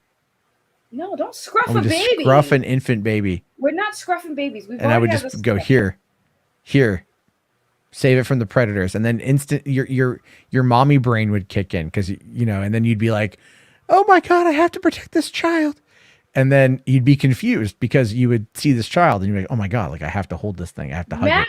Matt would play dirty and use a friggin' baby in a fight, bro. Duh. Yeah, because you can't win on your own. In this hypothetical situation, I don't need to win on my own. I just need to win. No, yeah, and I could win on my own, but I'd like to have fun with it.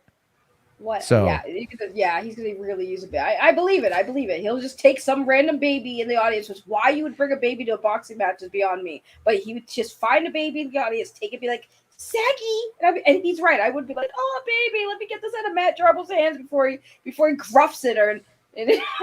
Gruffs it? That sounds like scruffs it. No, it's gruffs it now. No, it's not gruffs it. That gives it a very different connotation. No, it's gruffs it now. I'm running with it. I'm standing by my mistake. It's gruffs it now.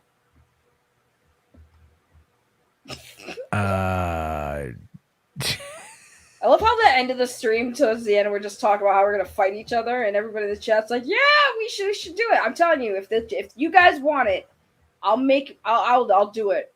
We're gonna fight. You have no say in it, Jarbo. You're gonna have to fight me for real. Yeah. Well. Yeah. All right. Let's see. H Bart's here says the turd tickler versus Saggy. Why did you get the turd tickler? And I still say. That some guy put that on there, and that's kind of what's been shared around. Let's see. Taylor says here, duel with swords. Jarbo can use a lightsaber. No, we're not trying to kill each other. Wait, are you trying to kill me? I mean, like, not realistically. What? What does that mean? I don't know. You tell me. No, don't wait. I had to think about this one. Wait. Was that a dirty joke? No. Okay, because I thought swords, and I went. I'm confused. No, what? No. I don't know. They said swords. I thought it was a dirty joke. I'm very confused. A sword is like a sword, not someone's. Jeez. That's what I thought you were talking. No. Wow. Wow. You're all like, hold on. Like, are you trying to impale me with your meat sword, sir? That's what I thought you were going with that. I was like, wait a minute. I just want to fight, and you're talking about impaling with a sword. I'm thinking of your penis. You were thinking it, right? I was because I was that's where I thought that was going. I thought No, I was being legit. You're the one that's like, anyway. H Bar's here for $5, buddy. Thank you. Says Matt versus the Snyder cultist Dawson, who blocked him. Oh, that was funny. And then someone sent me a DM that I guess Dawson is retiring his channel and turning it into like the 4 nerds. Like, good for them, but all right. oh, does that mean he's not going to do any more of his like? No, he'll still do drawing streams. No, not the drawings. I wish he'd go back to those like what he did with the what you call it, the Book of Eli, because I really like. Oh that. yeah. Those are good. Those are really good. I've watched those and I've given him props for that. They take time, Saggy. That's kind of the problem. They take time. I know. And but when you got the Book of Eli one and it's got nearly 1 million views, it maybe other ones if you would spend less time talking about things that like only 100 people are going to look at, and maybe focus more on like what your audience is after. I mean, look, and I say that as a person that has 33,000 subs on this channel, and I get like 1,000 views on these live streams, but still, that's the audience that I'm playing to. I love that video. I know it does take time because I've edited videos, and that's why I don't do them much anymore, and why I mostly do live streams. And I get it, but man, Dawson, that video, like those types of videos, he has a like, I love his drawings. He's a very good artist, but those videos and the way he breaks them down is like, he's got a really good talent for that. And that's why it's like, I know it's time, but I wish you'd go back to that, because oh my god, they were so good. I'd love to see what other like movies that he could do. Because yeah, I like Dawson. Sorry. No, I don't have anything against him. I think he's funny, but that's about it. You think he's funny because he blocked you? No, I think he's funny because because of multiple other reasons that I won't get into here. But the thing is, he's a kid. That's how I view him. He's a kid. He's just a kid. Yeah, and you're old. yeah, there we go. No, he's like, he's a kid, and he's trying to figure this whole thing out. He's a young adult. He's a kid. Yeah, he's a young adult. He's a kid. He's a young adult. I mean, legally speaking, like, he's a young sure. adult. Listen, a young adult is a kid. They're just young. They have to. They got a lot of life experiences they have to have. That doesn't make them a kid. It just means they're a young adult. Stop it! You're digging this. You're gonna dig it deeper in the hole. I'm not digging it deeper. He's got me blocked. He didn't know what the fuck I say. Oh yeah, because this is not like this in a public. You don't listen to me. Everybody watches everything. Come on now. I don't. Somebody here's gonna be like, Dustin, everyone was talking about you on the stream last night. That happens all the time. You know how many times I get that? Like literally last night. Hey, Saggy, did you know Lunga did a stream about you? I literally am subscribed to Lunga. I got the notification and I didn't even see the video. No offense to Lunga, but I was tired and I was doing stuff. But I mean, to be fair, no one else watches Lunga either. So. Wow, he's not even here to yell at you about that. I know. That's what makes it funnier. Oh my god, you are in trouble. All of y'all are in trouble. All of y'all. Troublemakers, all of you. But I love all of you, so I can't I love everybody. Yeah, laugh it up. You know what you did. No. Like the thing that cracks me up is no, I know Lunga was doing like a live stream where they were watching Star Wars Visions. They just had it on like oh, okay. All right. I actually have to go. I'm now getting I have to go take care of something I totally forgot about. I'm getting a message about it. So I got a jet. But thank you to everyone who tuned in tonight. Really appreciate it. Thank you, Saggy, for coming on and spending time joking around. Always appreciate that too. Be sure to check her out. And I'll see you guys on tomorrow night for another episode of HWAD, which sounds like very weird when I say it like that. But all right, guys.